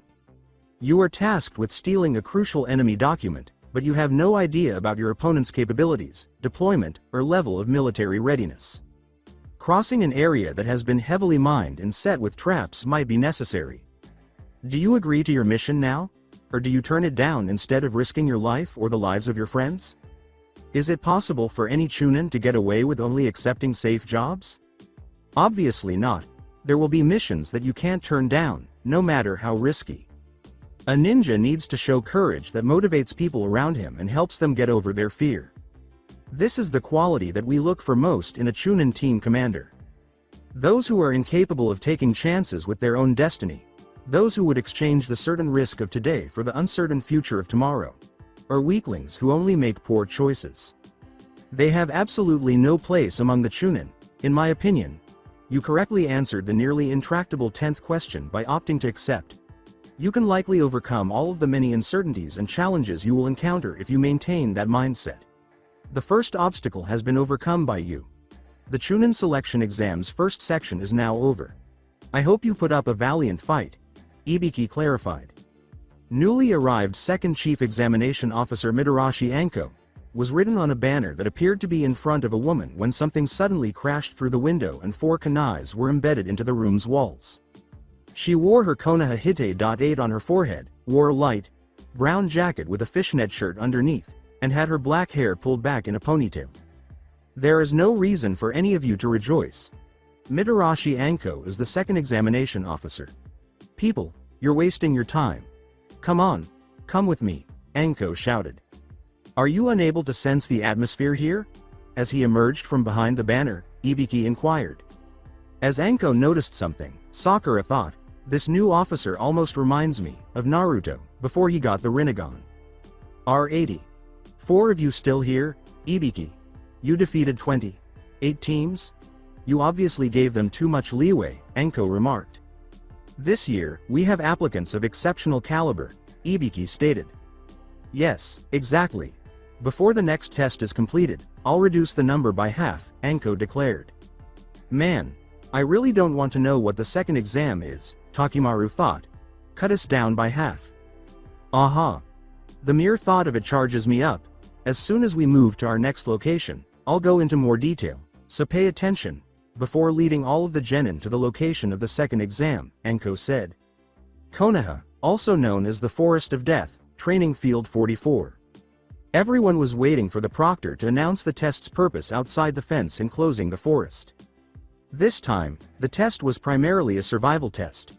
Each team was given a scroll representing either heaven or earth, and they had to forcibly take the opposing scroll from one of the other teams and carry both scrolls to the tower in the middle of the forest without inspecting their contents. They also had to avoid all of the enormous carnivorous animals that were present throughout the forest, and they had 5 days to complete the task. All right, everyone, proceed to your individual gates by following your proctors. The exam will start when the signal sounds in 30 minutes. After each team had gathered a scroll and been led to one of the numerous gates within the fence, Anko yelled. The Chunin selection exam's second part starts right now. Half an hour later, she shouted, and everyone hurried through their gates. Team 8 in the Forest of Death 3 Black. Body. Clad shinobi were leaping through the trees when they heard a sound and paused to gaze down at Team 8, who were standing on the ground beneath them. Before Akamaru detected the scent of the 3 ninja hiding above them, Kiba remarked, the tower is where everyone is ultimately going, so we might as well set up traps as close to there as possible. Found them already, huh? They're where? They might as well be yelling, capture us, because they are such dumb children, one of the unidentified ninjas said. From the sound of things, they know we're somewhere nearby, but they haven't figured out where yet, just before he felt something touch his neck. What's the matter? Before noticing a leech on the man's neck, one of his partners remarked, you're as white as a sheet. The 3 of them looked up to see several more leeches descending, but they were unsuccessful and fell to the ground. Konoha village's flying leeches can detect body heat and sweat and launch themselves in large numbers. You're done if you can't remove them from your body in 5 minutes. And you lose if you panic while attempting to flee from them, Kiba remarked as one of the 3 enemy ninjas set off a booby trap that Team 8 had previously set up, trapping the 3 of them in a net and causing them to hang from a tree alongside the flying leeches. The fact that Fu's team was spying on them was something that Team 8 was overlooked. Do you think we ought to attack? Shibuki inquired. No, not just yet. Here, they've got the upper hand. Before turning to face Takimaru, Fu remarked, keep the genjutsu defending us. We'll attack them as soon as we gain the upper hand. Takimaru.kun, you take the Hyuga. Her Byakugan won't be of any use to you. And I'll take on the Aburame, Shibuki.kun, and let you handle the Inuzuka. Team 7, Forest of Death. It appeared that Team 7 was lucky to find a team carrying an earth scroll as they made their way through the forest. Would you take a look at that, then? The Uchiha's final? The trio looked back at the 3 Iwa nins. And you are? Sasuke inquired. Get to know Tsuchikage. Sama's granddaughter, Kuretsuchi.san. The blonde teammate of Kuretsuchi said. And these are Bakutsuchi and Akatsuchi, my teammates. Kuretsuchi pointed to each of her 2 teammates as she spoke. Hello, my name is Uchiha Sasuke, and these are Haruno Sakura and Uzumaki Naruto, my teammates, Sasuke said. We are aware of your identity, Uchiha, and we will definitively demonstrate that you is and always will be more powerful than you Konoha tree. Huggers, said Kuretsuchi. What do you say, Sasuke? Sakura. Chan takes the last one, and I'll take the girl and you get the other one? Naruto inquired. Yes, but do you think you can manage her? Sasuke inquired. Yes. Do you mean me? She is doomed? Naruto uttered those words. Hey, who told you that you could choose who fights without our help? Kuretsuchi cried out. Kuretsuchi-san, just go along with them for the time being. I'll take the Uchiha and make sure you'll have enough of him later, Bakutsuchi said. No, Akatsuchi will face Uchiha, and you will take the girl, said Kuretsuchi. What? But Bakutsuchi began, but Kuretsuchi interrupted him right away. Remember that you haven't yet unlocked your Kekkei Genkei. Right now, you have no chance against Uchiha, said Kuretsuchi. According to Bakutsuchi, fine. All right, Sasuke will take the one on the left, and Sakura. Chan will take the one on the right, come on. They both charged at their targets after Naruto said that. Sakura easily avoided the kunai that Bakutsuchi threw at her, but as soon as the explosive tag attached to it caught fire, she swiftly made a series of hand signals before the kunai exploded and the smoke cleared, leaving behind nothing but the remains of a log. Bakutsuchi thought, Kawarimi, before sensing an impending threat and ducking just in time to dodge 3 senbon that were hurled at him. A huge ball of fire was hurled in Akatsuchi's direction as Sasuke yelled the name of his attack, Kaden. Gukakyo no Jutsu. Akatsuchi uttered the words, Doden. Doryuheki no Jutsu. Suddenly, a wall of earth emerged from the ground, obstructing the fireball. A huge rock that appeared to have arms and even a head then moved in to punch Sasuke after he pulled out a kunai with an explosive tag attached and threw it at the earth wall, destroying it when it exploded. Naruto blew a strong gust of wind at the Iwakunoichi after saying, Futon. Kamikaze no Jutsu. Kaden. Ryuka no Jutsu. Kuretsuchi then unleashed a fire. Breathing dragon at Naruto, which Naruto's kamikaze greatly enhanced. Suiden. Suiryuden no Jutsu. A water dragon then emerged from a nearby pool, struck Kuretsuchi directly through the wind, fueled fire. Fu, Team 8, and Forest of Death. Given that Shino's insects would react instantly to Fu's presence and that Genjutsu doesn't work on bugs, most people would find it odd that Fu looked down on the 3 members of Team 8 who were unaware of her presence. This instance, however, is unique. Takimaru's clan employs Genjutsu that is powerful enough to trick even single-celled creatures, and the best part is that their dojutsu allows them to use it exclusively. When a dense fog suddenly engulfed the area, Kiba, Shino, and Hinata came to a stop. Kiba said, where'd this mist come from? Before turning to face Hinata, who he could hardly see. Hinata, he said. Hinata activated her Kekkei Genkei and exclaimed, already on it. Byakugan, with that. It's useless because even the all-seeing Byakugan cannot see through Takimaru. Kun's Genjutsu mist, Fu pondered. Hinata pointed in 3 different directions to where she believed she saw the enemies, and each of them divided up to face them separately. There, I see one over there, and there's another one in that direction and the third one's over there, she exclaimed. After striking what appeared to be a person, Kiba discovered that it was actually just a tree. Shino punched what he believed to be a person, but it turned out to be a boulder. Hinata struck what she believed to be a person with her palm, and the Byakugan even verified it, but it turned out to be a tree. Before turning around and shouting, Hey, Hinata. I thought you said that there was someone here. Kiba questioned, hey, what's going on here? Hinata responded, their was, I don't get it, maybe, it's some kind of genjutsu. That doesn't make any sense, your Byakugan would have seen through it and besides genjutsu don't work on my insects, Shino fumed. Through the mist, Fu's voice seemed to be coming from all directions. Oh, the Hyuga's spot on, you're under the influence of Takimaru. Kun's genjutsu mist. Nothing can see through it and it can fool one-celled organisms, so a simple insect is no big deal, Fu said. Kiba shouted, hey, where are you? Show yourself. In addition to Shino's insects and Hinata's Byakugan being rendered useless by the mist, Kiba and Akamaru were completely outmatched and their noses were useless as well. Kiba turned to see Shibuki approaching him and the surrounding mist dissipating to create a small arena. Sorry, but I'm your opponent, not Fu.san, he said. Kiba assertively remarked, hey, you've got to be crazy if you think you can beat me.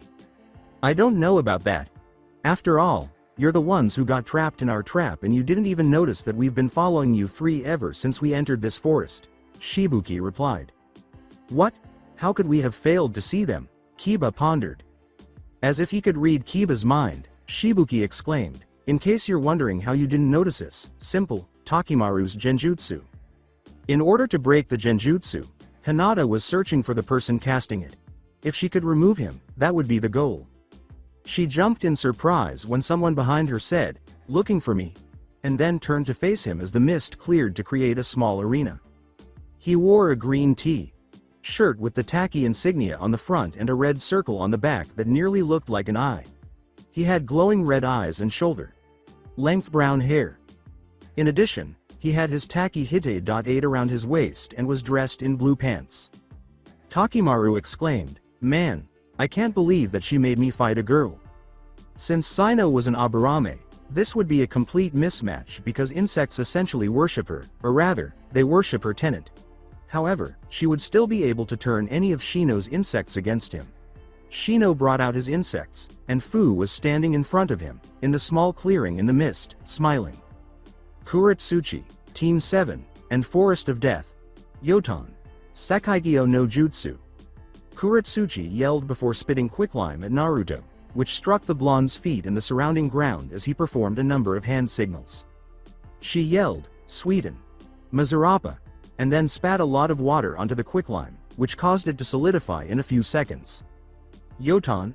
To Kuretsuchi's surprise, Naruto thought, perhaps she could have taught me this if we'd met under different circumstances.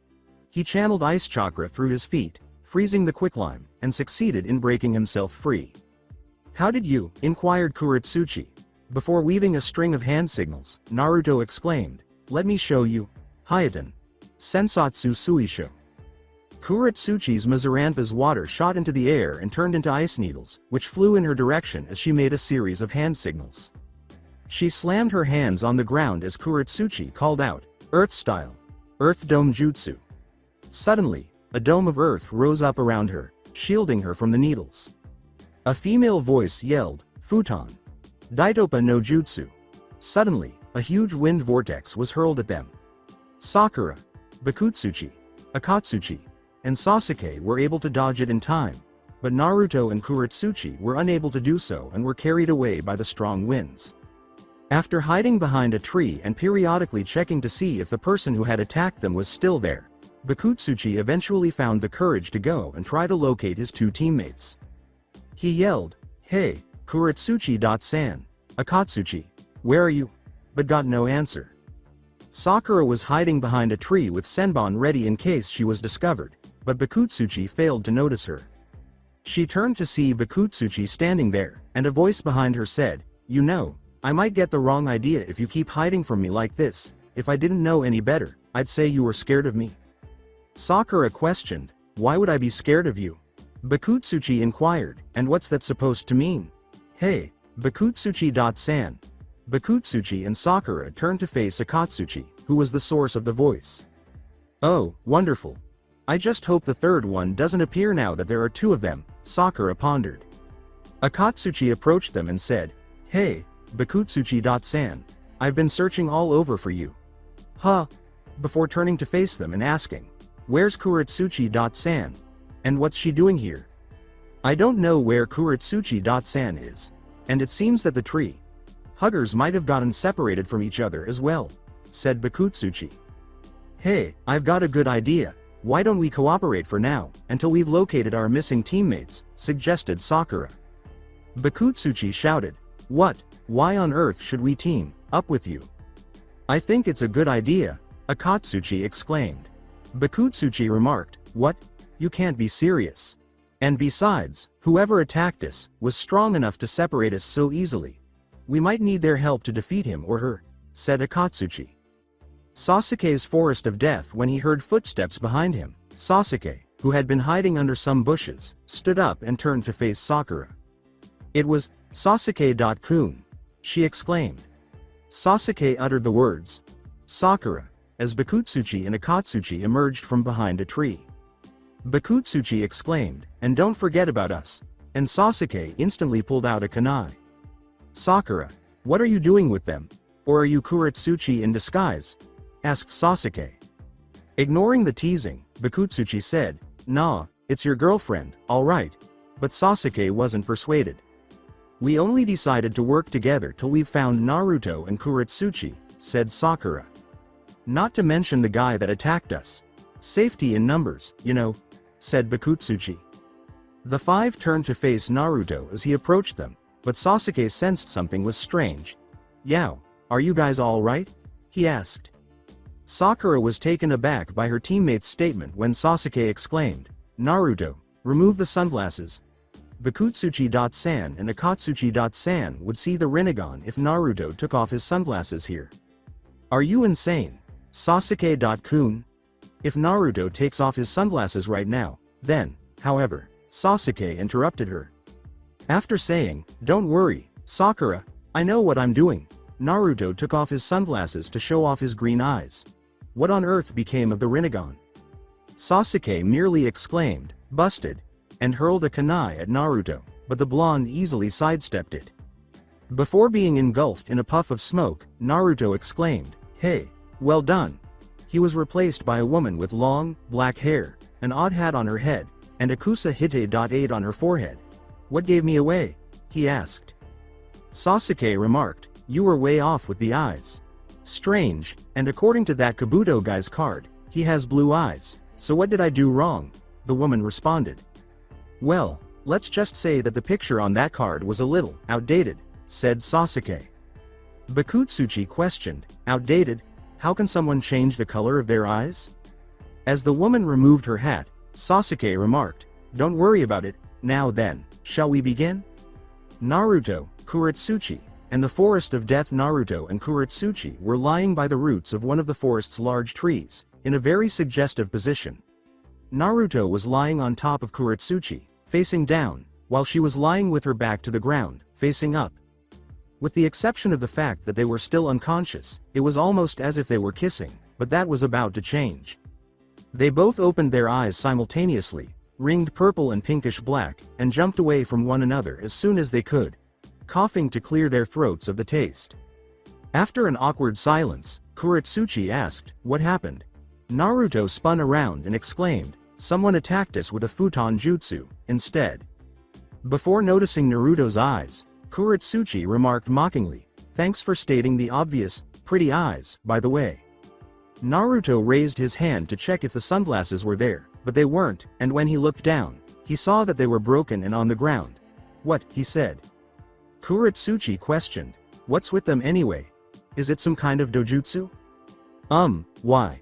"Yeah," Naruto said, looking down at the ground and nervously scratching the back of his head. Kuretsuchi remarked, "Cool, so what are they called anyway?" Naruto turned his arms across his chest and turned away from her, saying, "Sorry, but that's classified." Kuretsuchi said, "Oh, come on, can't you just tell me?" She would have to inform Gigi if Konoha had acquired a new dojutsu. In addition, she was quite eager to learn its name herself.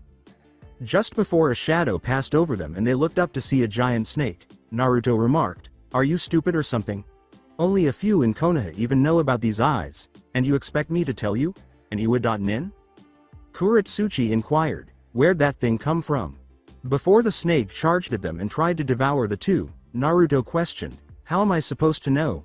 They both jumped away and made a series of hand signals. Kuretsuchi spit a lot of quicklime at the snake's mouth and yelled, "Yoton, Sekaigyo no Jutsu." When Naruto yelled, "Suiden, Suiryuden no Jutsu," a dragon of water emerged from a nearby pool and struck the quicklime, hardening it. Kuretsuchi looked up at the snake, which was frantically trying to open its mouth but failing, and said, "You know, I kinda feel sorry for the guy." Naruto activated his eyes and looked around before gasping, saying, "Now, to find the others." "What is it?" inquired Kuretsuchi. After saying, "So much chakra, there's no way that's a genin." Naruto leapt onto a branch and proceeded in the direction of the enormous quantities of chakra he had observed, with Kuretsuchi trailing behind him.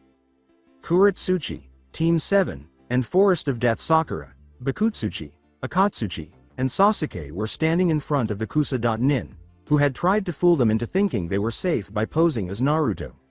However, it didn't work out so well because she was unaware of Naruto's Rinnegan. As she held the scroll in front of the 4 genin, the Kusa.nin said, "I suppose you too, Konoha.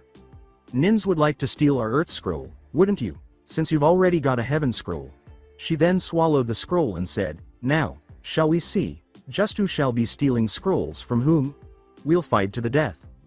The 4 genin even witnessed their own deaths at the hands of the Kusa.nin after they unleashed a wave of murderous intent on them, and Sasuke threw up as the 4 fell to their knees. A genjutsu is being cast by her. It's just an amazing simulation, not death. She made me feel and believe it when I gazed into her eyes. What the devil is she? Sasuke pondered. Bakutsuchi thought, "Oh, crud. This is so not my day. Where the hell are you, Kuratsuchi-san?" Crud. Sasuke thought, "If we don't flee right away, we're done. Death is our only alternative." Bakutsuchi thought, "Oh, come on. Move body, move," while attempting to retrieve a kunai from his pouch. According to the Kusa.nin, "Hey, I imagine you're quite paralyzed by now," as she took 4 kunais from her pouch. A moment before the Kusa.nin threw her kunais, Sasuke and Bakutsuchi thought, "Not quite, I can move, just enough." Both of them stabbed a kunai into their legs and leapt to save their respective teammates. The Kusa.nin thought, "Amazing." They stabbed themselves so that they would concentrate on the pain and block out fear and illusion. Hey, just as I thought, there is far more to them than to the common prey. Team Fu, Team 8 in the Forest of Death Shibuki vs Kiba. Suga. As he spun through the fog, toward what he believed to be his opponent, Kiba yelled, only to crash through a rock. Another illusion, great. He muttered to himself, only if my nose would function properly. It appeared that the mist was deceiving not just Shino's insects and Kiba's nose, but also Hinata's Byakugan. Tatsumaki no Mizu. Just next to Kiba, a water vortex appeared out of nowhere. The Inuzuka was knocked unconscious by the spinning vortex before it disappeared, and Shibuki emerged from its hiding place to start looking for the scroll on the Inuzuka. Takimaru vs Hinata. Hinata struck another tree with her Juken, and naturally, she questioned how a genjutsu could defeat her Byakugan in this manner. It didn't seem possible.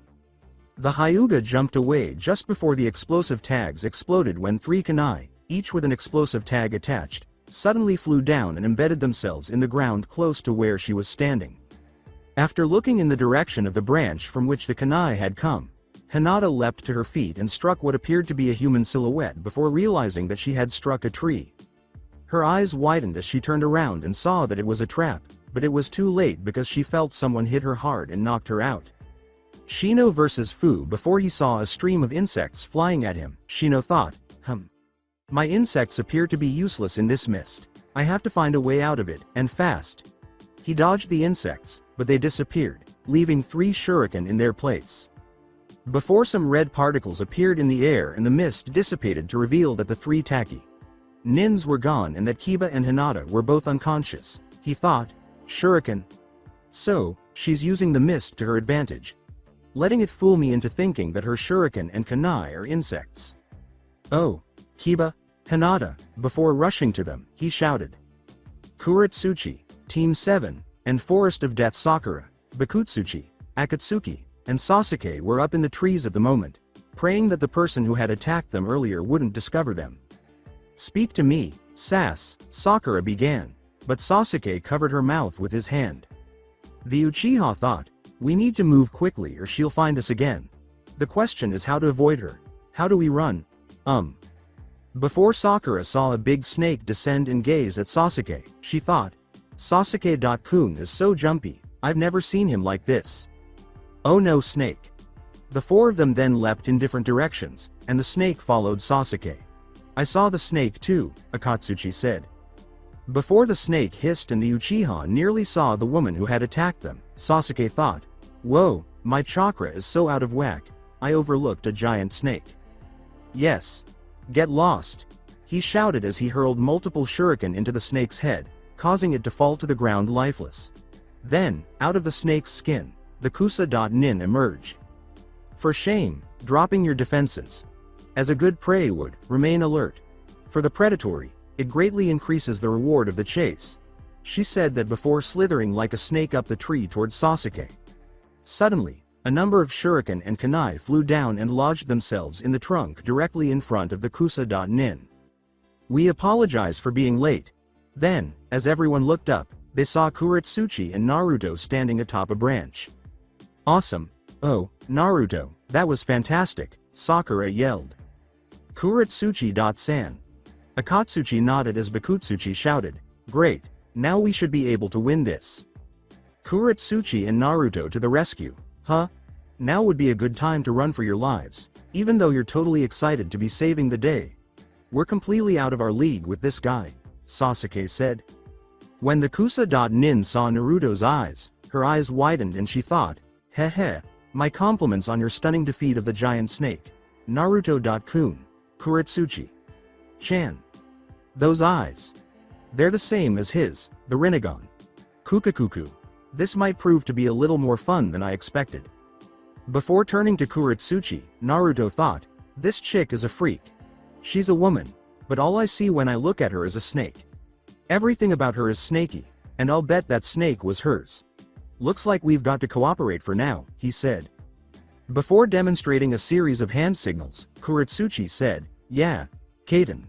Ryuka no Jutsu. Futon. Jutsu no Kamikaze. An even larger flaming dragon head was created when Kuretsuchi's fire and Naruto's wind came together. The branch was destroyed by the raging fire as the dragon head appeared to chew on it, and the Kusa.nin swiftly leapt out of the way. All right. Well done, you two, Sakura shouted before Naruto was abruptly followed by the Kusa.nin. Watch out, Naruto. Kuretsuchi uttered those words before the Kusa.nin abruptly kicked the blonde away and grabbed him by the neck. If I'm not mistaken, this is the Tsuchikage's granddaughter. The Kusa.nin reasoned that even if my plans failed, the village would still fall if he found out that a Konoha.nin had killed her. Oh. Kuretsuchi.san. With a kunai in his hand, Bakutsuchi screamed and leapt up towards the Kusa.nin. However, as he got close to the two, the Kusa.nin just kicked him, sending him flying into a tree and then falling to the ground before Akatsuchi caught him. What's up with this girl? How does she have such strength?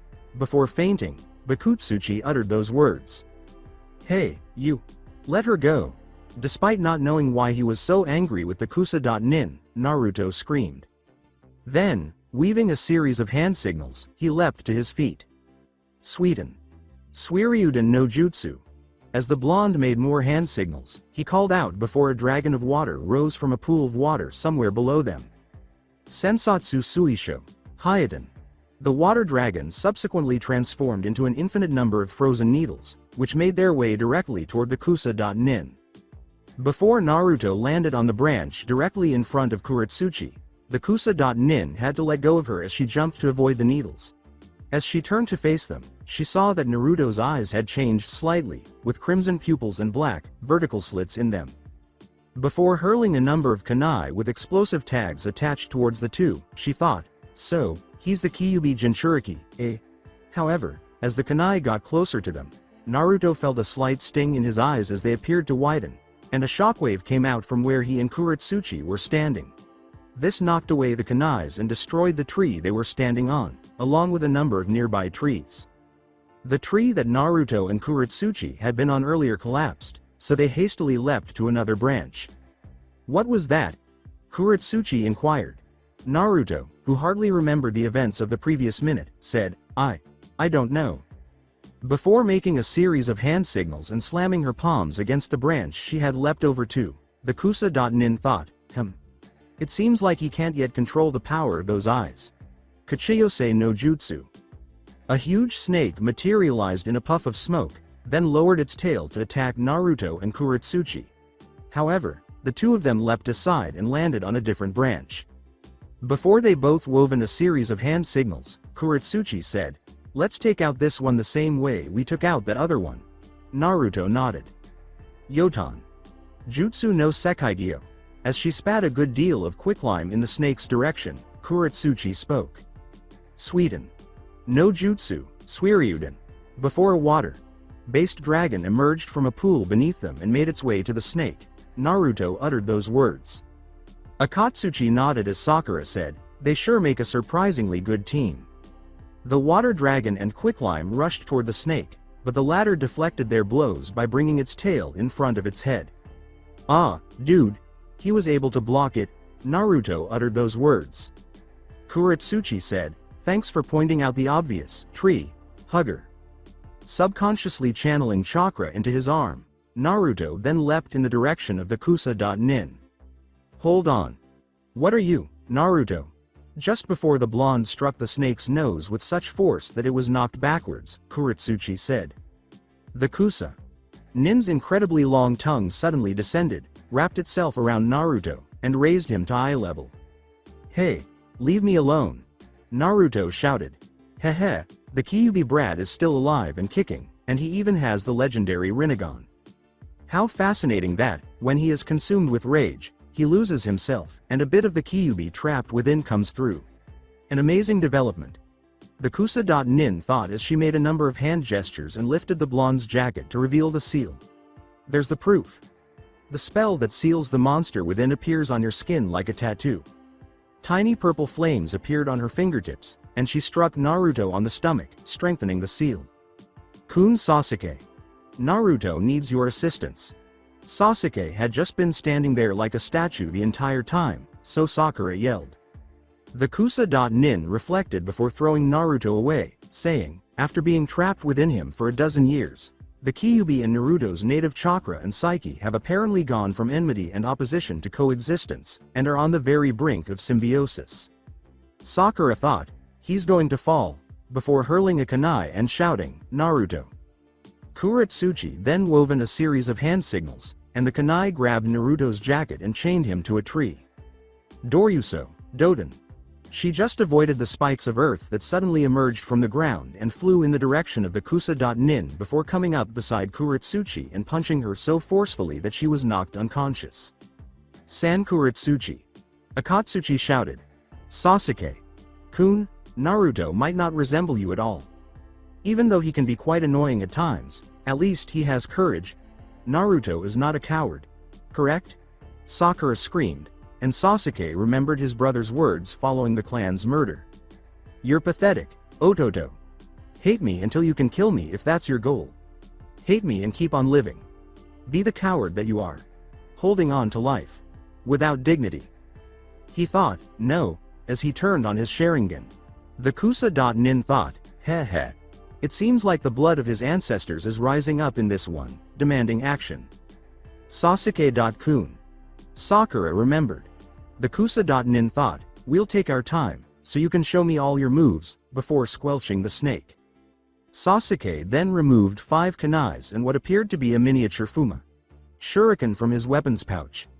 He held the last kunai in his mouth, 4 of the kunais in his right hand, and the miniature Fuma Shuriken in his left. Before he leapt into the air, Sasuke thought, but someone who can't even stand up and do what has to be done at a time like this, wouldn't stand a chance in a fight against him. I've been living with the hope of one day killing my older brother. I thought it was the most important thing, but maybe I'm the one who's been the dobi all this time. Naruto, Sakura. After coating the kunai in his mouth with chakra, Sasuke threw it at the Kusa.nin, but the snake just sidestepped it. Then, he threw the kunais he had in his right hand, but the Kusa.nin avoided all of them. Then, the Uchiha grabbed the side of a tree and threw the tiny Fuma Shuriken, but the Kusa.nin avoided that as well. Not bad. The way he anticipates my every move, the accuracy of his targeting, he sees me. The Kusa.nin thought before she saw the wires attached to the kunai and Shuriken. The wire on the Shuriken went back to Sasuke, causing the Shuriken to move back towards the Kusa.nin. String. Itachi no Sofashasen. As the Shuriken approached her, the Kusa.nin uttered a startled statement. I believe he did it. After saying that, Akatsuchi, Sakura, and Sasuke noticed that the Kusa.nin had captured the Shuriken in her mouth. However, the Kusa.nin was interrupted when she saw that the Uchiha had formed the Tora sign. He flawlessly perceived my escape route and struck along a path I didn't see myself, she thought before saying, hey, such a shame. When Sasuke and Sakura noticed that the Kusa Nin's face appeared to be melting and that the portion of her face surrounding her left eye had fallen off, exposing white skin underneath, their eyes widened. Sasuke then sent a wave of fire along the wire towards the Kusa Nin. That one so young should have such mastery of the Sharingan, truly a worthy successor of the honored name of Clan Uchiha. In fact, I believe, I want you, after all, the Kusa Nin replied. Sakura shouted, Sasuke-kun, as she dashed to Sasuke's location. Then, as she turned to face the Kusa Nin, she discovered that she was immobile. It's marvelous fun, having you show me all your tricks. You really are his brother, aren't you? You can see, and conceal, things with those eyes of yours that Itachi-san himself never dreamed of, the Kusa Nin replied. Sasuke shouted, just who the heck are you? The Kusa Nin, now known as Orochimaru, declared, I'm Orochimaru, the giant snake. If you'd ever like a rematch, then pass this exam as quickly as you can. I'll see you again, if you manage to defeat the 3 Nins who answer to me. WH. What are you babbling on about? We never want to see your face again, Sakura screamed. Orochimaru made a hand gesture and then abruptly extended his neck, lunging towards Sasuke and biting down on the said Uchiha's neck before retracting it. Perhaps not, but wishing won't chase me away. Once his neck had grown back to its natural length, the snake exclaimed, I look forward to seeing you again, Sasuke-kun, in the quest for power. Sasuke brought his hand over the area of his neck where Orochimaru had bitten him and exclaimed, WH. What, everything, hurts? 3 black tormoi appeared out of nowhere. Sakura shouted, what did you do to Sasuke-kun? As Orochimaru began to bury himself in the branch. He said, just a little something to remember me by, before Sasuke began to scream. Sakura cried out, Sasuke-kun, as Sasuke kept screaming, Sasuke-kun, hang on. Sasuke-kun. You hear me? She then turned to tears upon seeing the mark on Sasuke's neck and then turned to look around, saying, Naruto, Naruto. Sasuke-kun is. When she discovered Naruto unconscious and clinging to a tree, she exclaimed, WH. What should I do? Sakura was holding Bakutsuchi and Kuretsuchi over his shoulders when Akatsuchi descended and landed beside him. We should find a safe place to rest until the others have woken up, Akatsuchi stated. Team Guy, Forest of Death Tenten, Lee, and Neji were eating while seated in the forest. It'll probably start to get light in the next hour or so. We were able to use our first day to secure food and water. Most of the teams will be resting now, making this the best time to act. Let's split up, and reconnoiter for the next half hour. But whatever you find, when the time is up, be sure you're back here. Got it? Neji said as he set a kunai the ground with the pointed end first. Then Tenten said, okay, Lee exclaimed, Roger. Neji exclaimed, good, Akuzo. And they fled in 3 different directions. Kuretsuchi, Team 7, and Forest of Death Akatsuchi and Sakura had each placed their teammates beneath a tree. In order to control Sasuke's fever, Sakura had also taken off his Hite-8 and applied a moist cloth to his forehead. After some time, she took off the cloth and touched the Uchiha's forehead. Is he all right? Inquired Akatsuchi. His breathing is improving, but his fever's still high, said Sakura. However, they were unaware that the 3 Nins were hiding in the bushes. Heh, there they are. We'll strike at dawn as Orochimaru Sama ordered, and our target is Uchiha Sasuke, exclaimed the 3's apparent leader. One of the other 2 said, we can take him out, right? If the other 5 obstructed their path. Of course, exclaimed the trio's leader. Sakura was standing guard at the camp, hoping that the others would wake up soon, and Akatsuchi had gone out to patrol the area as dawn broke in case that Snake returned. Oh, has dawn arrived already? As she noticed some light coming down, she thought. When she saw something coming up behind her, she took a kunai out of her pouch and slowly turned around, only to discover it was a squirrel. A squirrel? What are you up to, scaring me like that? She asked after giving it some thought.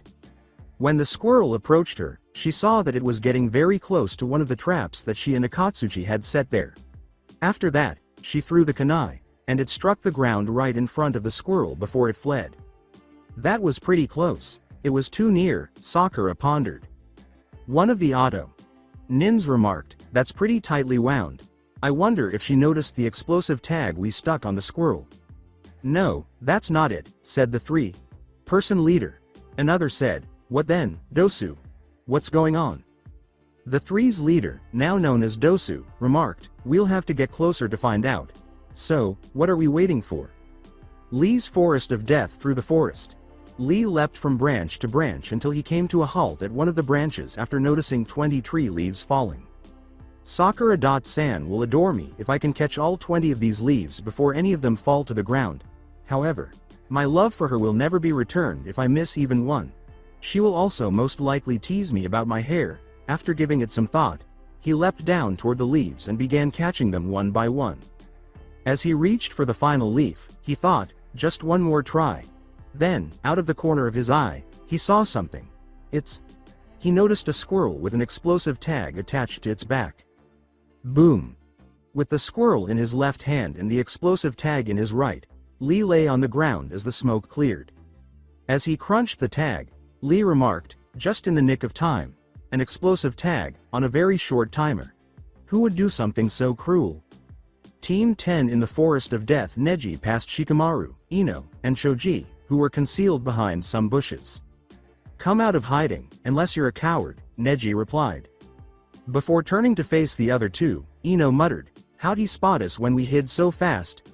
My masterful plan A. Hiding until anyone who might hurt us is gone. Has failed. Time for plan B.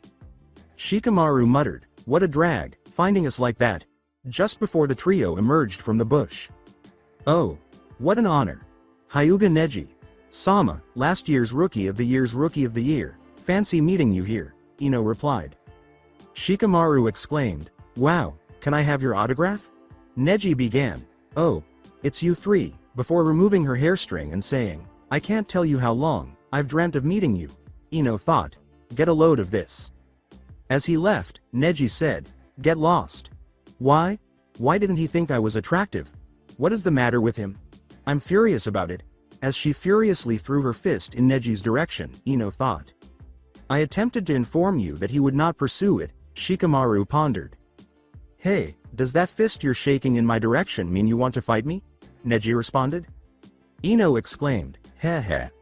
Oh, of course not, before considering, until he does have eyes on the back of his head, how could he know that? Kurama no Kyubi. No, Ino. Women are the only ones with eyes on the back of their heads. They can also read minds, incidentally. Then get lost. I wouldn't demean myself by taking a scroll from losers like you. It would make me a laughing stock, Neji replied. Along with her teammates, Ino exclaimed, oh, okay, and leapt back into the bushes. Neji remarked, they're like cockroaches, and went on to walk. Let's go see if we can pick off some weaklings, Ino replied. Shikamaru pondered, I doubt we'll find anyone weaker than us. Team Fu, Forest of Death Takimaru, Shibuki, and Fu leapt through the trees. Before her two teammates stopped behind her, Fu stopped when a tiny bug flew past her. Takimaru questioned, Nanabi-san, what is it? But Fu disregarded him. Is there a threat to Naruto-Q and his companions? She may not be a big fan of people, except for her friends, but she can't ignore a fellow Jinchuriki in danger. Fu reasoned before leaping in the direction the bug had come from. Kuretsuchi, Team 7, and Forest of Death Sakura turned to face the three auto. Nins after hearing a voice behind her say, heh heh, you've been up all night standing guard, eh? As of now, you're off duty. Just wake Sasuke for us. The three of us want to take him on, Dosu replied. Before she could ask, what does this mark on Sasuke-kun's neck mean? Sakura shocked the three auto. Nins by yelling, WH. What are you talking about? I know that some guy named Orochimaru is the one who's pulling all the strings, so what do you want? Sakura wondered what Dosu was talking about when he said, I wonder what Orochimaru-sama's up to. One of the other two auto. Nins exclaimed, whatever, I can't walk away after hearing that. I'll destroy you, girl, and your little Sasuke-kun, too, for example. Wait, Zaku! Exclaimed Dosu. The auto. Nin, now known as Zaku, questioned, "Wait. Why?" before Dosu stepped forward a few paces and knelt down. As he tore up the grass Sakura had spread, Dosu remarked, "It's obvious, freshly turned stones, exposed soil. Grass in a place it would never grow. Someone's been setting booby traps, but what's the point of laying them if you leave evidence that warns your prey? It's amateurish. So, the person who threw the kunai was trying to stop the squirrel from springing the trap?" replied Zaku. Before he and his two teammates leapt into the air, Dosu remarked, "Well, the girl is no use to us, so let's eliminate her first." However, they were unaware that they were walking directly into Sakura's trap when she smirked and cut a string with her kunai before a log abruptly swung down in the direction of the three. "To be honest, you know you're a complete no talent, don't you? Stop dogging it and start working at it. It's an insult being underestimated by slackers like you," Dosu cried. "A log? The trap was above us all along." Before placing his right hand on the log and exclaiming, "Very funny." Then, to Sakura's surprise, he made a one-handed hand sign with his left hand, and the log exploded up. Before Akatsuchi and Lee descended and landed beside Sakura, a stone golem abruptly descended and punched the nins away. She cried, "Akatsuchi.san, and, Lee? Well, isn't this a strange sight? An Iwa.nin saving a Konoha.nin? Dosu replied. Before Lee assumed a taijutsu stance, Akatsuchi said, "Sorry I'm late, but I ran into some weaklings from AIM with a heaven scroll, and on my way back, I ran into this guy." Dosu said, "Who are you two?" "I'm Konoha's handsome blue beast, Rock Lee," Lee replied. Akatsuchi exclaimed, "And I'm a genin of Iwa, Akatsuchi." Dosu threw his earth scroll to Zaku and said, "They're as good as dead. It can't be helped. Zaku, little Sasuke is all yours." It appears that Sakura.san is also losing a lot of her strength, Lee reflected. While the other child appears to be employing close-range elemental ninjutsu, the unibrow child is clearly a virtuoso of taijutsu. As he rushed in their direction, Dosu thought, "They'll make great playthings." After that, Sakura threw a senbon, but Dosu leapt into the air and descended in Lee's direction. But in order to deflect Dosu's blow, Lee drove his arm into the ground and then pulled up a tree's roots. "This is some kind of illusion, right? So, I'd be wasting my time ducking as though your attacks were real. I've seen you use these moves before." The practitioner of taijutsu replied. "He's so strong," Sakura pondered. Akatsuchi exclaimed, "Doden. Goremu," as a stone golem emerged from his mouth and punched Dosu, sending the Auto.Nin reeling back a few feet before hitting the ground. "Team 10 in the Forest of Death. How can we pick off the weak when we can't find any weaklings?" Ino inquired. Before Choji noticed something out of the corner of his eye, Shikamaru remarked, "What a drag. If only those guys we ran into earlier had had the scroll we needed." "Hey, Naruto and Sasuke are unconscious, and Sakura's defending them," he replied. Team Guy, Forest of Death Tenten and Neji had returned to their meeting spot, but Lee was nowhere to be seen. "It's not like Lee.san to keep us waiting. It's odd, he's usually such a stickler about punctuality. I wonder if he ran into trouble," Tenten replied. "Not him. No way. But we should still look for him," Neji replied. Tenten exclaimed, "Right," before they walked away. Lee, Kuretsuchi, and Team 7 in the Forest of Death. "Guy. Sensei, it's definitely time for me to stop holding back and use the forbidden move you taught me." As he removed the bandages from his arms, Lee thought, "I'm protecting the life of someone who is very important to me." Then Lee dropped to a crouch and vanished. Where did he go? Just before Lee emerged beneath him and launched him high into the air with a single, forceful kick to the jaw, Dosu pondered before leaping after him. As he approached the Auto.Nin from behind, Lee exclaimed, "I'm not done with you yet." His bandages then unexpectedly encircled Dosu, and the two of them fell headfirst to the ground. Zaku made a series of hand signals and exclaimed, "He's wide open, can't make a move to defend himself. Oh, crud." Lee yelled, "Take this, Omet Renge," just before they hit the floor. When Lee finally leapt away, he discovered that the ground Dosu had landed on had inexplicably been transformed into a pillow of dirt. Zaku exclaimed, "Phew, it appears that I made it," before removing his hands from the ground. Lee screamed, "No way," as Dosu stood back up. Dosu was about to attack when Akatsuchi appeared in front of Lee, weaving a series of hand signals before slamming both hands down onto the ground. What a terrible technique. I managed to land on a pillow of soil, and it still almost wiped me out. But now, it's my turn, Dosu said. Akatsuchi exclaimed, Doden. Doryuheki no Jutsu. Just as a wall of earth materialized out of nowhere, obstructing Dosu's assault. Zaku. Dosu exclaimed, leaping aside. Zaku pointed his arms toward the earth's wall after saying, all right. Zankuha. Then a tremendous blast of sound erupted from the air. Pipes in his arms, and the earth's wall literally tore to shreds. Then, before the two could react, Dosu leapt forward and swung his right arm in front of them. As he turned to face Lee, Dosu exclaimed, your moves may be fast, but ours are super sonic, and muscles alone can't break down this wall of sound. Lee and Akatsuchi both collapsed to their knees before throwing up. Sakura shouted, Lee. San, Akatsuchi. San, my left ear, Lee thought as he raised his hand to it in response to a sharp pain there. It's this appliance on my arm, you see? It prevents you from breaking my attacks, Dosu replied. Sakura inquired, what did you use on them? Heh, it's sound. Even if you block my fist, the sound waves reach you, Dosu replied. Sound? Akatsuchi pondered. Do you understand the fundamental nature of sound? Replied Dosu.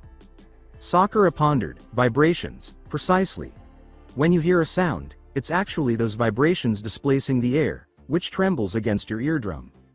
And the human eardrum, the tympanic membrane, ruptures when exposed to sound levels in excess of 150 fons.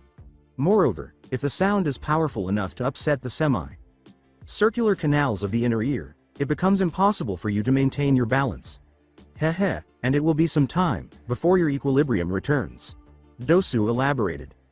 So, you see, crude, old-fashioned taijutsu simply don't work against us. You did start out very well, though. It's rare for a foe to force me to reveal the nature of my techniques. But now the tide has turned against you. I can wield sound waves as a weapon, with enough force to crush entire boulders, and with a mere thought I can use sound waves to force air into the earth beneath me, transforming rock, hard soil into the softest kind of cushion, a far more elegant and effective art than your crude application of brute force. Zaku continued. Lee recalled Guy's words to him after learning the Omet Renge and thought, blast him. The only time you may use this technique is to protect someone very dear to you. To protect someone dear to me, but even if you never employ it, I'm very proud of you for mastering this technique. Good work, Lee. Darn it, Lee mused. Dosu charged at Sakura, saying, and now, it's your turn. Lee exclaimed, blast, as he attempted to move but was unable to do so. But at that moment, the Auto.Nin was struck by a ball of quicklime, which caused him to skid backward. Nani? After giving it some thought, everyone in the area turned to see that Bakutsuchi and Kuretsuchi had woken up and turned to face the source of the quicklime. Akatsuchi exclaimed, Kuretsuchi.san, Bakutsuchi.san. Before weaving a series of hand signals, Kuretsuchi remarked, I don't know what's going on here, but it looks like we woke up at the right time. When she yelled, Doden. Doryuso. Spears of earth erupted out of the ground and were aimed directly at Dosu. However, Auto.Nin was able to easily avoid them before rushing at the girl. Kuretsuchi.san. Be careful not to let his attacks get near you, said Akatsuchi. After going through a number of hand signals, Kuretsuchi exclaimed, got it, before slamming her hands to the floor. She yelled, Earth Style. Earth Dome Jutsu. Before an earth dome materialized in front of her. Dosu then just placed his palm on the earth, and it exploded out of nowhere. Nani? Kuretsuchi asked before Dosu threw a punch at her, which she narrowly avoided before her eardrum seemed to burst and she collapsed to her knees. Bakutsuchi shouted, Kuretsuchi. San. Before snatching out a kunai and lunging towards Dosu. It was too late when Dosu punched his fellow Iwa.Nin, sending the ninja into a tree. Despite Akatsuchi's warning, Bakutsuchi.san, don't. Dosu exclaimed, now, for the coup de grace. Sakura shouted, I don't think so, and produced a number of shuriken and kunai. She then hurled the kunai at Dosu, but claimed that Auto. Nin's amplifier allowed him to easily block it. He uttered, "Oh, my god. Team 10 in the Forest of Death." As they observed the battle, Shoji muttered, "Running away sounds like a good plan. Those guys are getting creamed. Together. It looks like Sasuke and Naruto are just unconscious, but the famous Lee and the Iwa Nins have obviously had their butts kicked, and Sakura's all alone. What are you going to do, Ino?" Shikamaru murmured. Ino said, Why are you asking me?" Shikamaru whispered, "I mean, Sakura's in deep. We can't just leave her, can we? Wasn't she, like your best friend or something?" Ino was suddenly reminded of the first time she and Sakura had been rivals. Ino. Chan. What's up, Sakura? I heard someone saying. Saying what? Saying that you like Sasuke-kun, too. What? If it's true, that makes us rivals. Why am I now recalling that? The heiress of Yamanaka pondered. Shikamaru said, Hey, Ino. What's it gonna be? Ino tried not to yell, but then thought, those guys would take me out in about 10 seconds flat. There's nothing we can do. If we blunder in now, we may just make things worse. I can't even beat them. Lee, Kuretsuchi, and Team 7 in the Forest of Death. After Sakura threw the shuriken, Zaku moved in front of the throwing stars and sent them flying back at her with a loud noise. A wall of air repelled my shuriken. As Sakura avoided them, she thought, but the Auto Team's female member then grabbed the Konoha Kunoichi's hair. Lovely hair, so much more bounce and shine than mine has. What ninja technique is that? Deep conditioning no jutsu? You're a disgrace to all shinobi. Fussing with your looks when you should concentrate on your training. The female Auto.nin said before turning to Zaku. Zaku, why don't you finish of Sasuke or one of her other fallen heart? Throbs. Right in front of this lovesick little pig? The least we can do is entertain her. Zaku exclaimed, Ha, good one, and proceeded to the area where Naruto and Sasuke were lying. No, they wouldn't, Sakura pondered. Stay motionless, exclaimed the female Auto.nin. Sakura.san, Lee pondered. I'm just a burden to them, just someone they have to protect. I can't summon any strength. I'm never helpful and always in the way.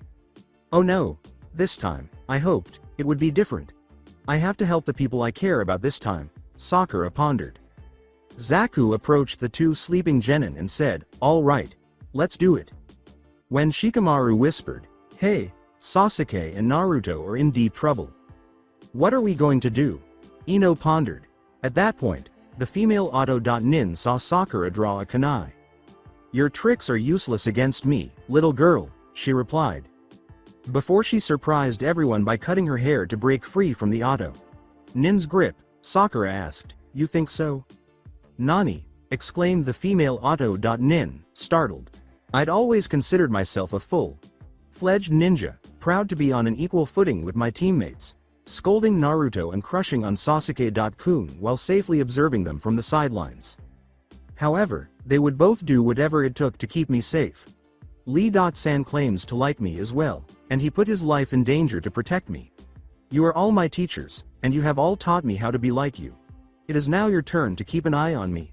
Sakura thought this as she got to her feet and her Hite.aid dropped to the floor. Sakura.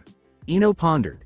Zaku shouted, Ha, Kin, finish her, and the female Auto.nin, who was now known as Kin, drew multiple senbons from her weapons pouch before charging at Sakura, who was weaving a series of hand signals at the moment.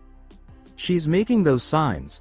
Before Kin slammed her senbons into the pinkette's back, Zaku thought, zigging when I zagged, she's making a mockery of this, trying to deceive us with such a rudimentary technique.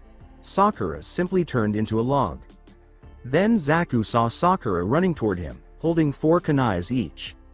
She had the audacity to approach me directly. Kin, look out, Zaku exclaimed after giving it some thought. Sakura then threw the kunais in Zaku's direction, and Kin leapt out of the way. Before thinking, the air pressure is at full strength, with no ultra-sonic output, Zaku said, give it up. Then he noticed that Sakura had once more woven the Kawarimi no Jutsu signs. As he sent a sound wave directly at Sakura, the kunais were deflected back at her, but she turned into a log once more. Obviously, you're over. Head, Zaku exclaimed, Poor, foolish girl. Just a one-trick pony. Zankuha. When Sakura repeated the same pattern of hand signals, Zaku looked up to confirm that she was indeed above him. He then took 4 kunais out of his pouch. As he threw the kunais at the kunoichi, he exclaimed, "Try it twice, try it thrice. That trick will never work on me. My smallest skill is more than enough for you." He then began to look around, trying to figure out where she had come from. "Heh, come out, wherever you," he was interrupted, though, by a drop of blood landing on his face. He looked up to see Sakura holding the 4th kunais in her left hand, with 3 of them still stabbed into her. "It's real this time." Sakura then landed on Zaku, biting his left arm after stabbing his right. "Get off!" shouted Zaku. Sakura, Ino thought as she flashed back to her first encounter with the Pinkette, when she first introduced her to her other friends, when Sakura first confessed her crush on Sasuke-kun to them, and when they finally met after being divided into teams. After removing Sakura from him, Zaku prepared to murder her. This is not good," Choji managed to whisper. With a whisper, Shikamaru said, Ino, come on." Sakura thought, "They need me to protect them." As Zaku was about to fire, he yelled, "You little witch!"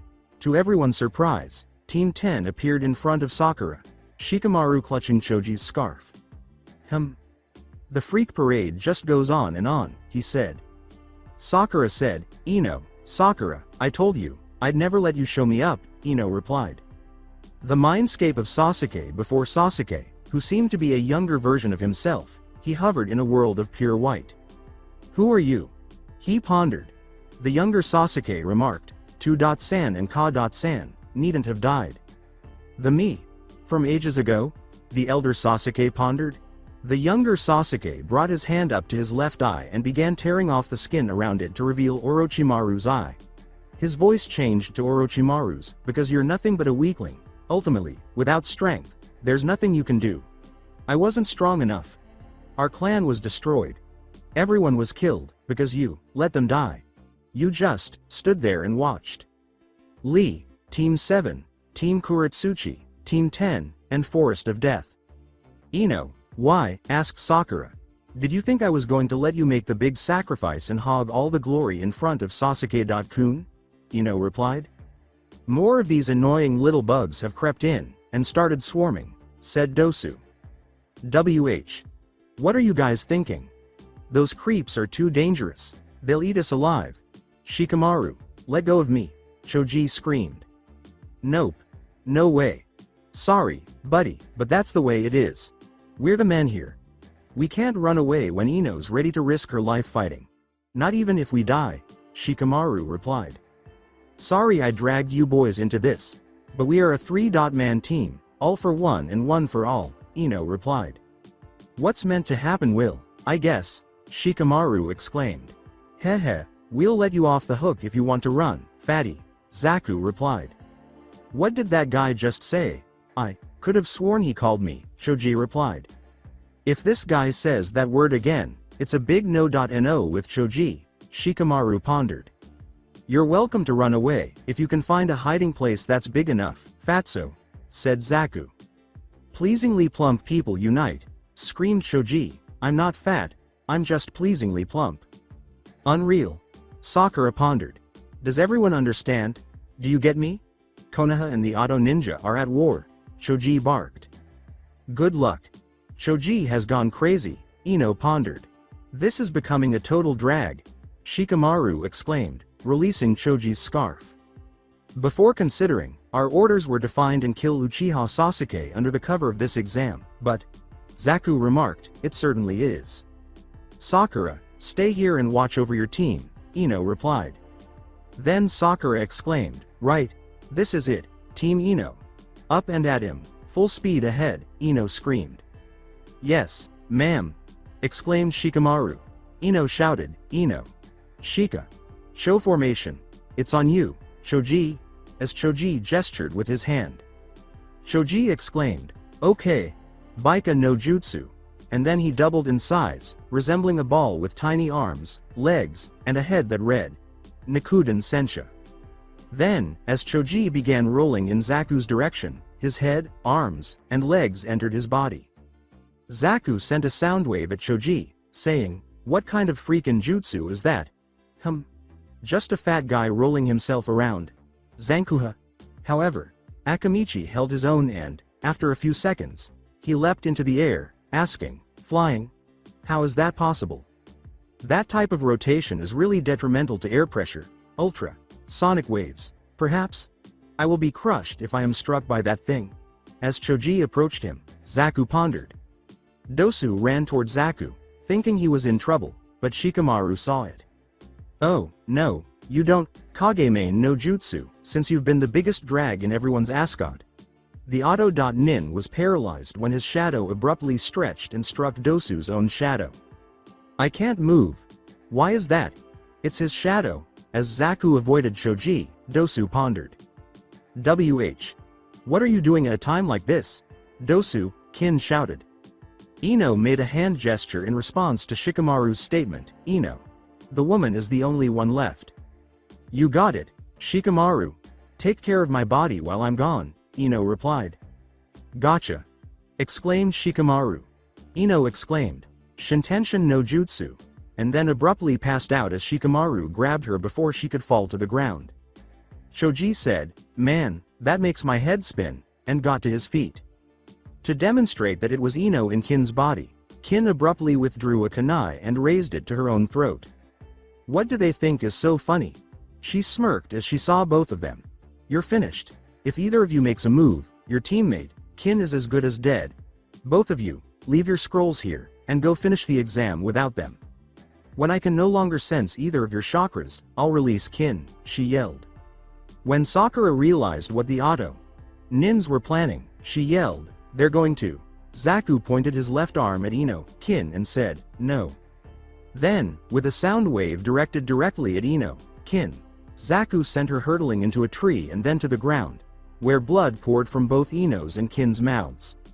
"Ino," exclaimed Shikamaru. What unbelievable lowlifes, to wound your own comrade," said Ino or Kin. Zaku remarked, "You underestimated us, bad mistake." To everyone's surprise, Dosu declared, "We're after Sasuke," before adding, "Our objective is not some stupid scroll, nor have we any interest in passing your infantile exam." Blast. "I'm almost out of time." Just before his shadow separated from Dosu's and returned to him, Shikamaru had this thought. "So, your little trick can only work for 5 minutes at a time?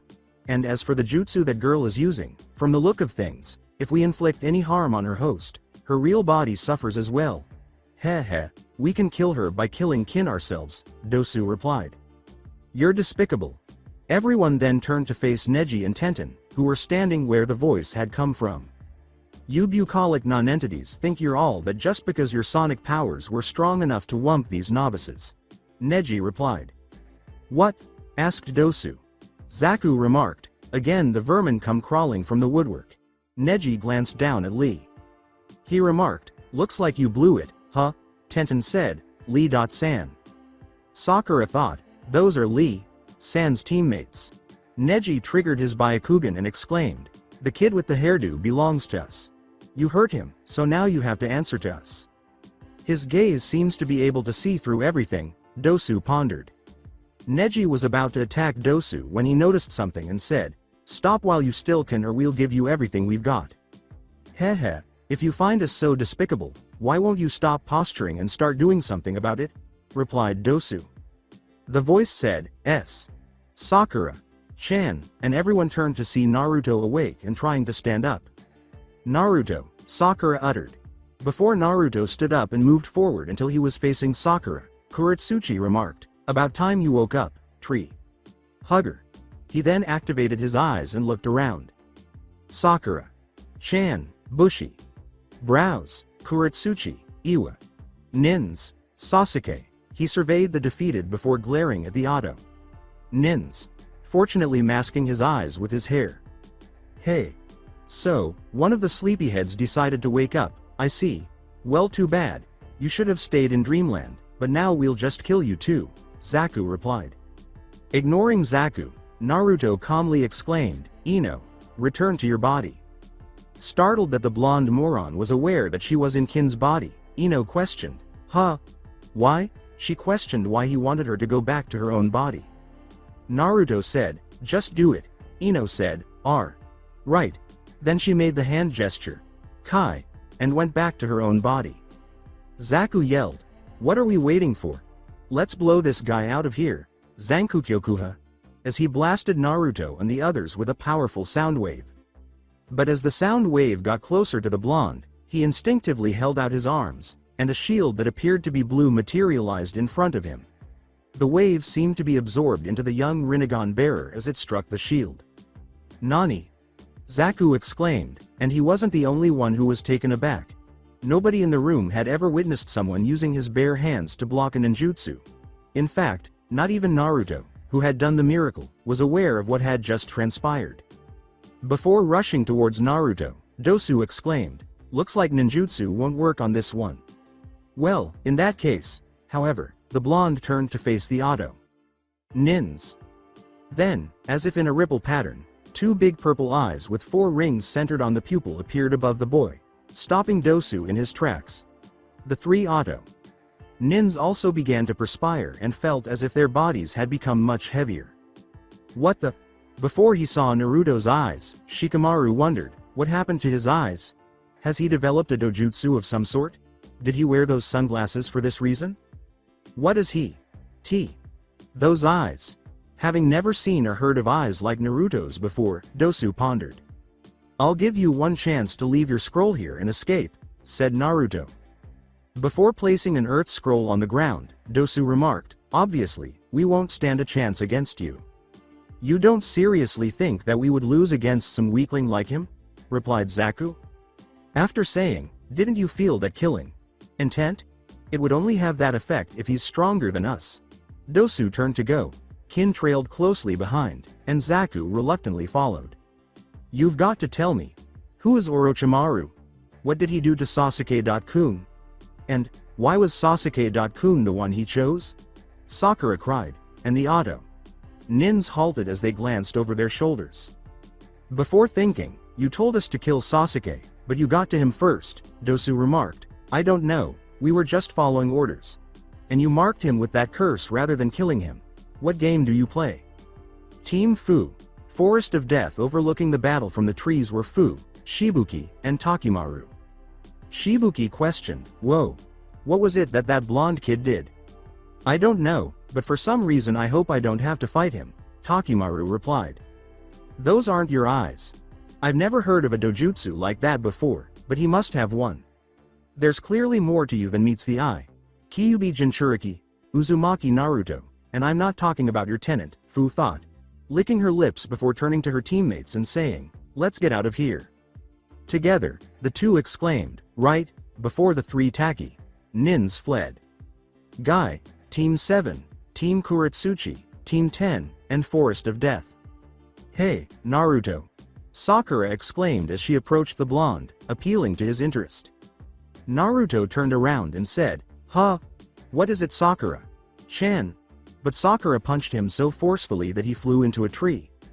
Naruto shouted, hey, what was that for? Just before Sakura materialized in front of him. Making sure no one else could hear, she asked, what happened to the sunglasses? Naruto remarked, oh, those? They broke. Naruto, hello. When Sakura and Naruto turned to face the voice, they saw Shikamaru approaching. Naruto quickly turned away to avoid the Nara's gaze. Shikamaru gave Sakura a pair of sunglasses and said, here. What? She uttered those words. Earlier, one of the Nins we encountered dropped these. Sakura handed the sunglasses to Naruto, who put them on, and Shikamaru said, I don't know why, but I had a feeling that they could come in handy, so I picked them up, before making his way back to his teammates. Ino was assisting Lee when Tenten leapt to the ground and landed in front of her. Tenten said, let me take him from here.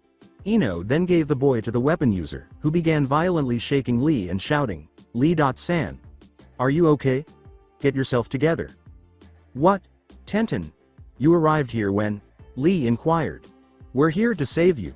Tenten uttered those words before Lee began scanning the area. Huh? What happened to the Otto Nins? Did he ask? They were scared off by Naruto, Tenten uttered those words. Lee said, "Oh," as he turned to face Sakura and Naruto. "What were you thinking about leaving alone and half cocked like that? Take a look at yourself. You're a complete mess." Tenten uttered those words. "I needed Sakura-san. My sacred duty as a man was to save her." Lee uttered those words. Tenten thought, "Oh, for crying out loud. Lee-san could have taken them if he had faced those guys alone, without any distractions." Tenten then remarked, "You're a fool. I assume you are aware of that. I'll cut myself if I attempt to respond because your words are so incisive." Lee uttered those words. Sakura approached Lee and Tenten and said, "Lee-san, arigato. Thanks to your help, I've made some kind of breakthrough," she said. "My abilities have been elevated to a completely new level." "Sakura-san," Lee pondered. "Are you all okay?" As he bent over Kuretsuchi, Naruto posed the question. "Tree hugger, I don't need your sympathy," Kuretsuchi remarked as she swiftly stood up, followed by her two teammates, and Naruto also stood up. To keep her teammates from hearing, Kuretsuchi muttered, "But thanks. So, you're going to tell me what dojutsu you have?" "What? Absolutely not." Naruto uttered. Tower, Forest of Death. In front of two Anbu, Anko was seated on a couch in a room within the tower. She had encountered Orochimaru in the forest earlier that day, but the snake Sanin had escaped her. "The exam must proceed despite the catastrophe that has occurred," Anko declared. "Why?" Before a Jonin entered, one of the Anbu asked. "I'm glad to see you here, Anko-san," the Jonin said. "I have to tell you something immediately." "What comes next?" "We are in the midst of an important event," Anko declared. "Look." As he held up a surveillance tape and inserted it into a video player, the Jonin said. "You mean video surveillance?" As the Gaara, Kankuro, and Tamari were displayed on the television, one of the Anbu members remarked. The Jonin pointed to the location where the time was displayed and remarked, "Right there, notice the time and date stamp." Anko said, "That looks like." Yes, it was taken from inside the tower just 1 hour and 37 minutes after the second exam started. "The second test has already been passed by the 3 Suna ninja," said the Jonin. "More than a day has passed since the battle against the Sound Trio. After Sasuke woke up, Kuretsuchi challenged Team 7 to fight him again, but this time the challenge was rejected. Naruto did, however, suggest that the Iwa Nins temporarily combine forces with Team 7 until they eventually arrive at the tower. Kuretsuchi accepted the suggestion after talking it over with her teammates, safety in numbers and all. Naruto was sitting on a branch during the night between the 3rd and 4th days, gazing toward the tower, which was no more than a kilometer or two away. "Hi there, tree hugger. Do you mind if I join you?" Naruto looked down to see Kuretsuchi standing on the ground. Kuretsuchi was sitting on the same branch as the blonde a short while later. Kuretsuchi remarked, "We don't have a long way till we've reached the tower." "Yeah, and once there, we can finally leave this forest." Naruto replied, "I wonder how many teams have already passed, or how many teams will pass, for that matter." Naruto.kun, say. Kuretsuchi, who was unsure of when she began appending a suffix to the blonde's name, said this while glancing at Naruto. "Well, you know what it is, Kuro-chan?" As Kuretsuchi flushed from the suffix, Naruto said to her. "Why won't you tell me what your dojutsu is called?" Kuretsuchi inquired. "Did I not tell you already?" They were all unaware that their faces were getting closer to each other when Naruto said, "It's a secret." "Could I get another look at those eyes?" Kuretsuchi inquired. When Naruto took off his sunglasses and showed the world the Rinnegan, he remarked, "Well, you've already seen them once." As the two of them gradually closed their eyes, Kuretsuchi remarked, "Those eyes are pretty cool, you know." "Yeah, I know," Naruto replied, but as their faces were only a few inches apart, they heard a whistle behind them. Kuretsuchi turned to face the source of the whistle, and Naruto promptly put on the glasses. "Akatsuchi Bakutsuchi. Leave this place," she shouted, causing her two teammates to tumble from the nearby tree branch they had been hiding on. Kuretsuchi remarked, "I guess we should get back to the others." Naruto said, Right, and the two leapt to the ground.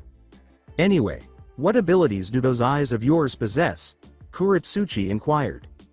"Well, I can see all the way down to the core of your chakra. Naruto remarked. I can even tell exactly how much chakra someone has. Really? Kuretsuchi remarked. And here I thought the Sharingan and Byakugan were good at seeing chakra. Also, when I create a Kage Bunshin, my and the clone's eyes get linked, said Naruto. What are you saying? Kuretsuchi inquired. Well, I can see what the clone sees, and the clone can see what I see, Naruto replied. After thinking, just wait till I tell Gigi about this, Kuretsuchi remarked. An ability like that sounds like it could come in handy. I don't know a lot more about the eye's capabilities than that. I don't know how I did it, but I think the shield that shielded us from Auto Nin's jutsu earlier was also one of these eye's powers, Naruto remarked. Kuretsuchi remarked, I see, prior to their arrival at the campsite. Tower, Forest of Death, following day when Team 7 arrived at the tower, they bid farewell to Team Kuretsuchi before locating the door from which they were to enter, and once inside, they discovered that the room was empty except for themselves. Naruto uttered, there's no one here. Hey, take a look. Sakura referred to a scroll on the wall and pointed up at it. Acquire knowledge and wisdom to elevate your thinking if you want the attributes of heaven. If you lack earthly attributes, prepare to attack by training your body in the fields. The path of peril will forever return to the path of righteousness when heaven and earth are open together. The secret path that leads us out of this location today is this. Something. Naruto read, Sandaime Hokage signed. As Sasuke held up the scrolls and handed Naruto the Earth Scroll, Sakura remarked, I think it refers to the scrolls. I think maybe it's telling us to open both the Heaven and Earth Scrolls, but... So, what are we holding out for? Naruto inquired, and they opened the scrolls, but were taken aback to discover the kanji for the person inside before smoke abruptly emerged.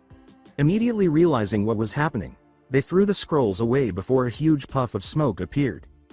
Why.ur? As he and the other two gaped in shock at Amino Iruka's shape, Sasuke uttered those words. Hey, children. Well, it's been a long time, said Iruka. I'm not getting it, Sakura shouted. What are you doing, Iruka? Sensei? Are you just emerging from a spell of summoning? Naruto inquired. The purpose of the spell was to allow Chunin to welcome the candidates after the second test. Iruka remarked, it was pure luck that I was chosen to be the messenger for the three of you. Messenger? Sakura inquired. Yes.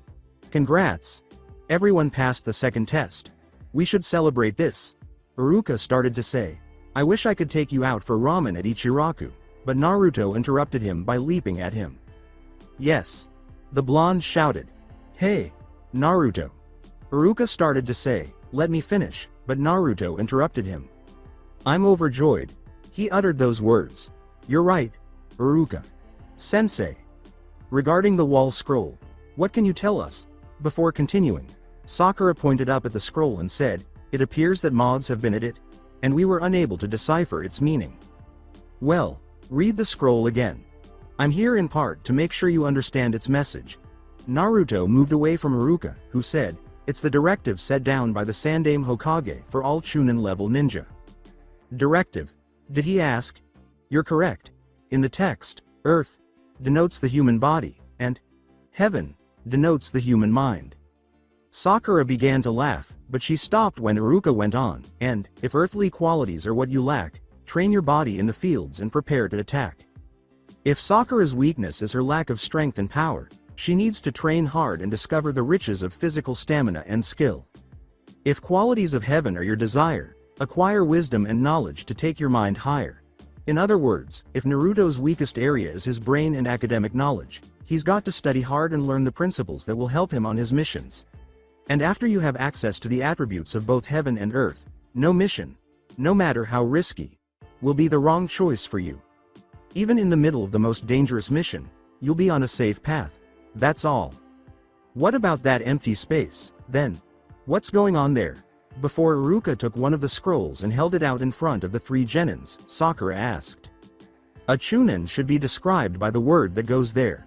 The character from the inside of the scrolls is the only one that belongs in the empty space. Jin can refer to either one person or all people. The test, which was intended to assess the candidate's fundamental Chunin skills, included the task of determining who had survived the previous 5 days. You all did incredibly well, As the class of unit commanders, Chunin are in charge of managing their teams. They can only accomplish this by combining strength and intelligence. I cannot stress it enough. Live it, learn it. Have faith in it with all your heart.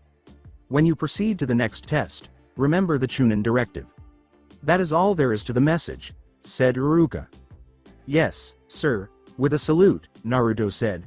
Regarding the third exam, however, don't go overboard. Iruka said, I'm worried about you, Naruto, in particular. I ceased to be a student the day I received the Konoha graduation Hite. 8. Don't be concerned about me. Iruka. Sensei, you gave it to me, and it's evidence of my maturity. I may be impulsive and energetic, but I'm not a child, and my temper hasn't changed at all. I am a qualified shinobi. Have you got that? Naruto uttered those words. Iruka said, I see. I'm sorry, Naruto. Then, pointing to a door nearby, she said, now, go through this door and wait until the exams are over with the other teams. Then the three genin followed Iruka's instructions and went through the door. As they entered, they discovered that there were only 4 other teams there besides themselves and Team Kuretsuchi, Team 8, Team Kabuto, Team Gaara, and Team Fu. So that's it for today. I hope you guys enjoyed it. Don't forget to like, share and subscribe to the channel for more awesome stories like this. Thank you. See you all in my next video.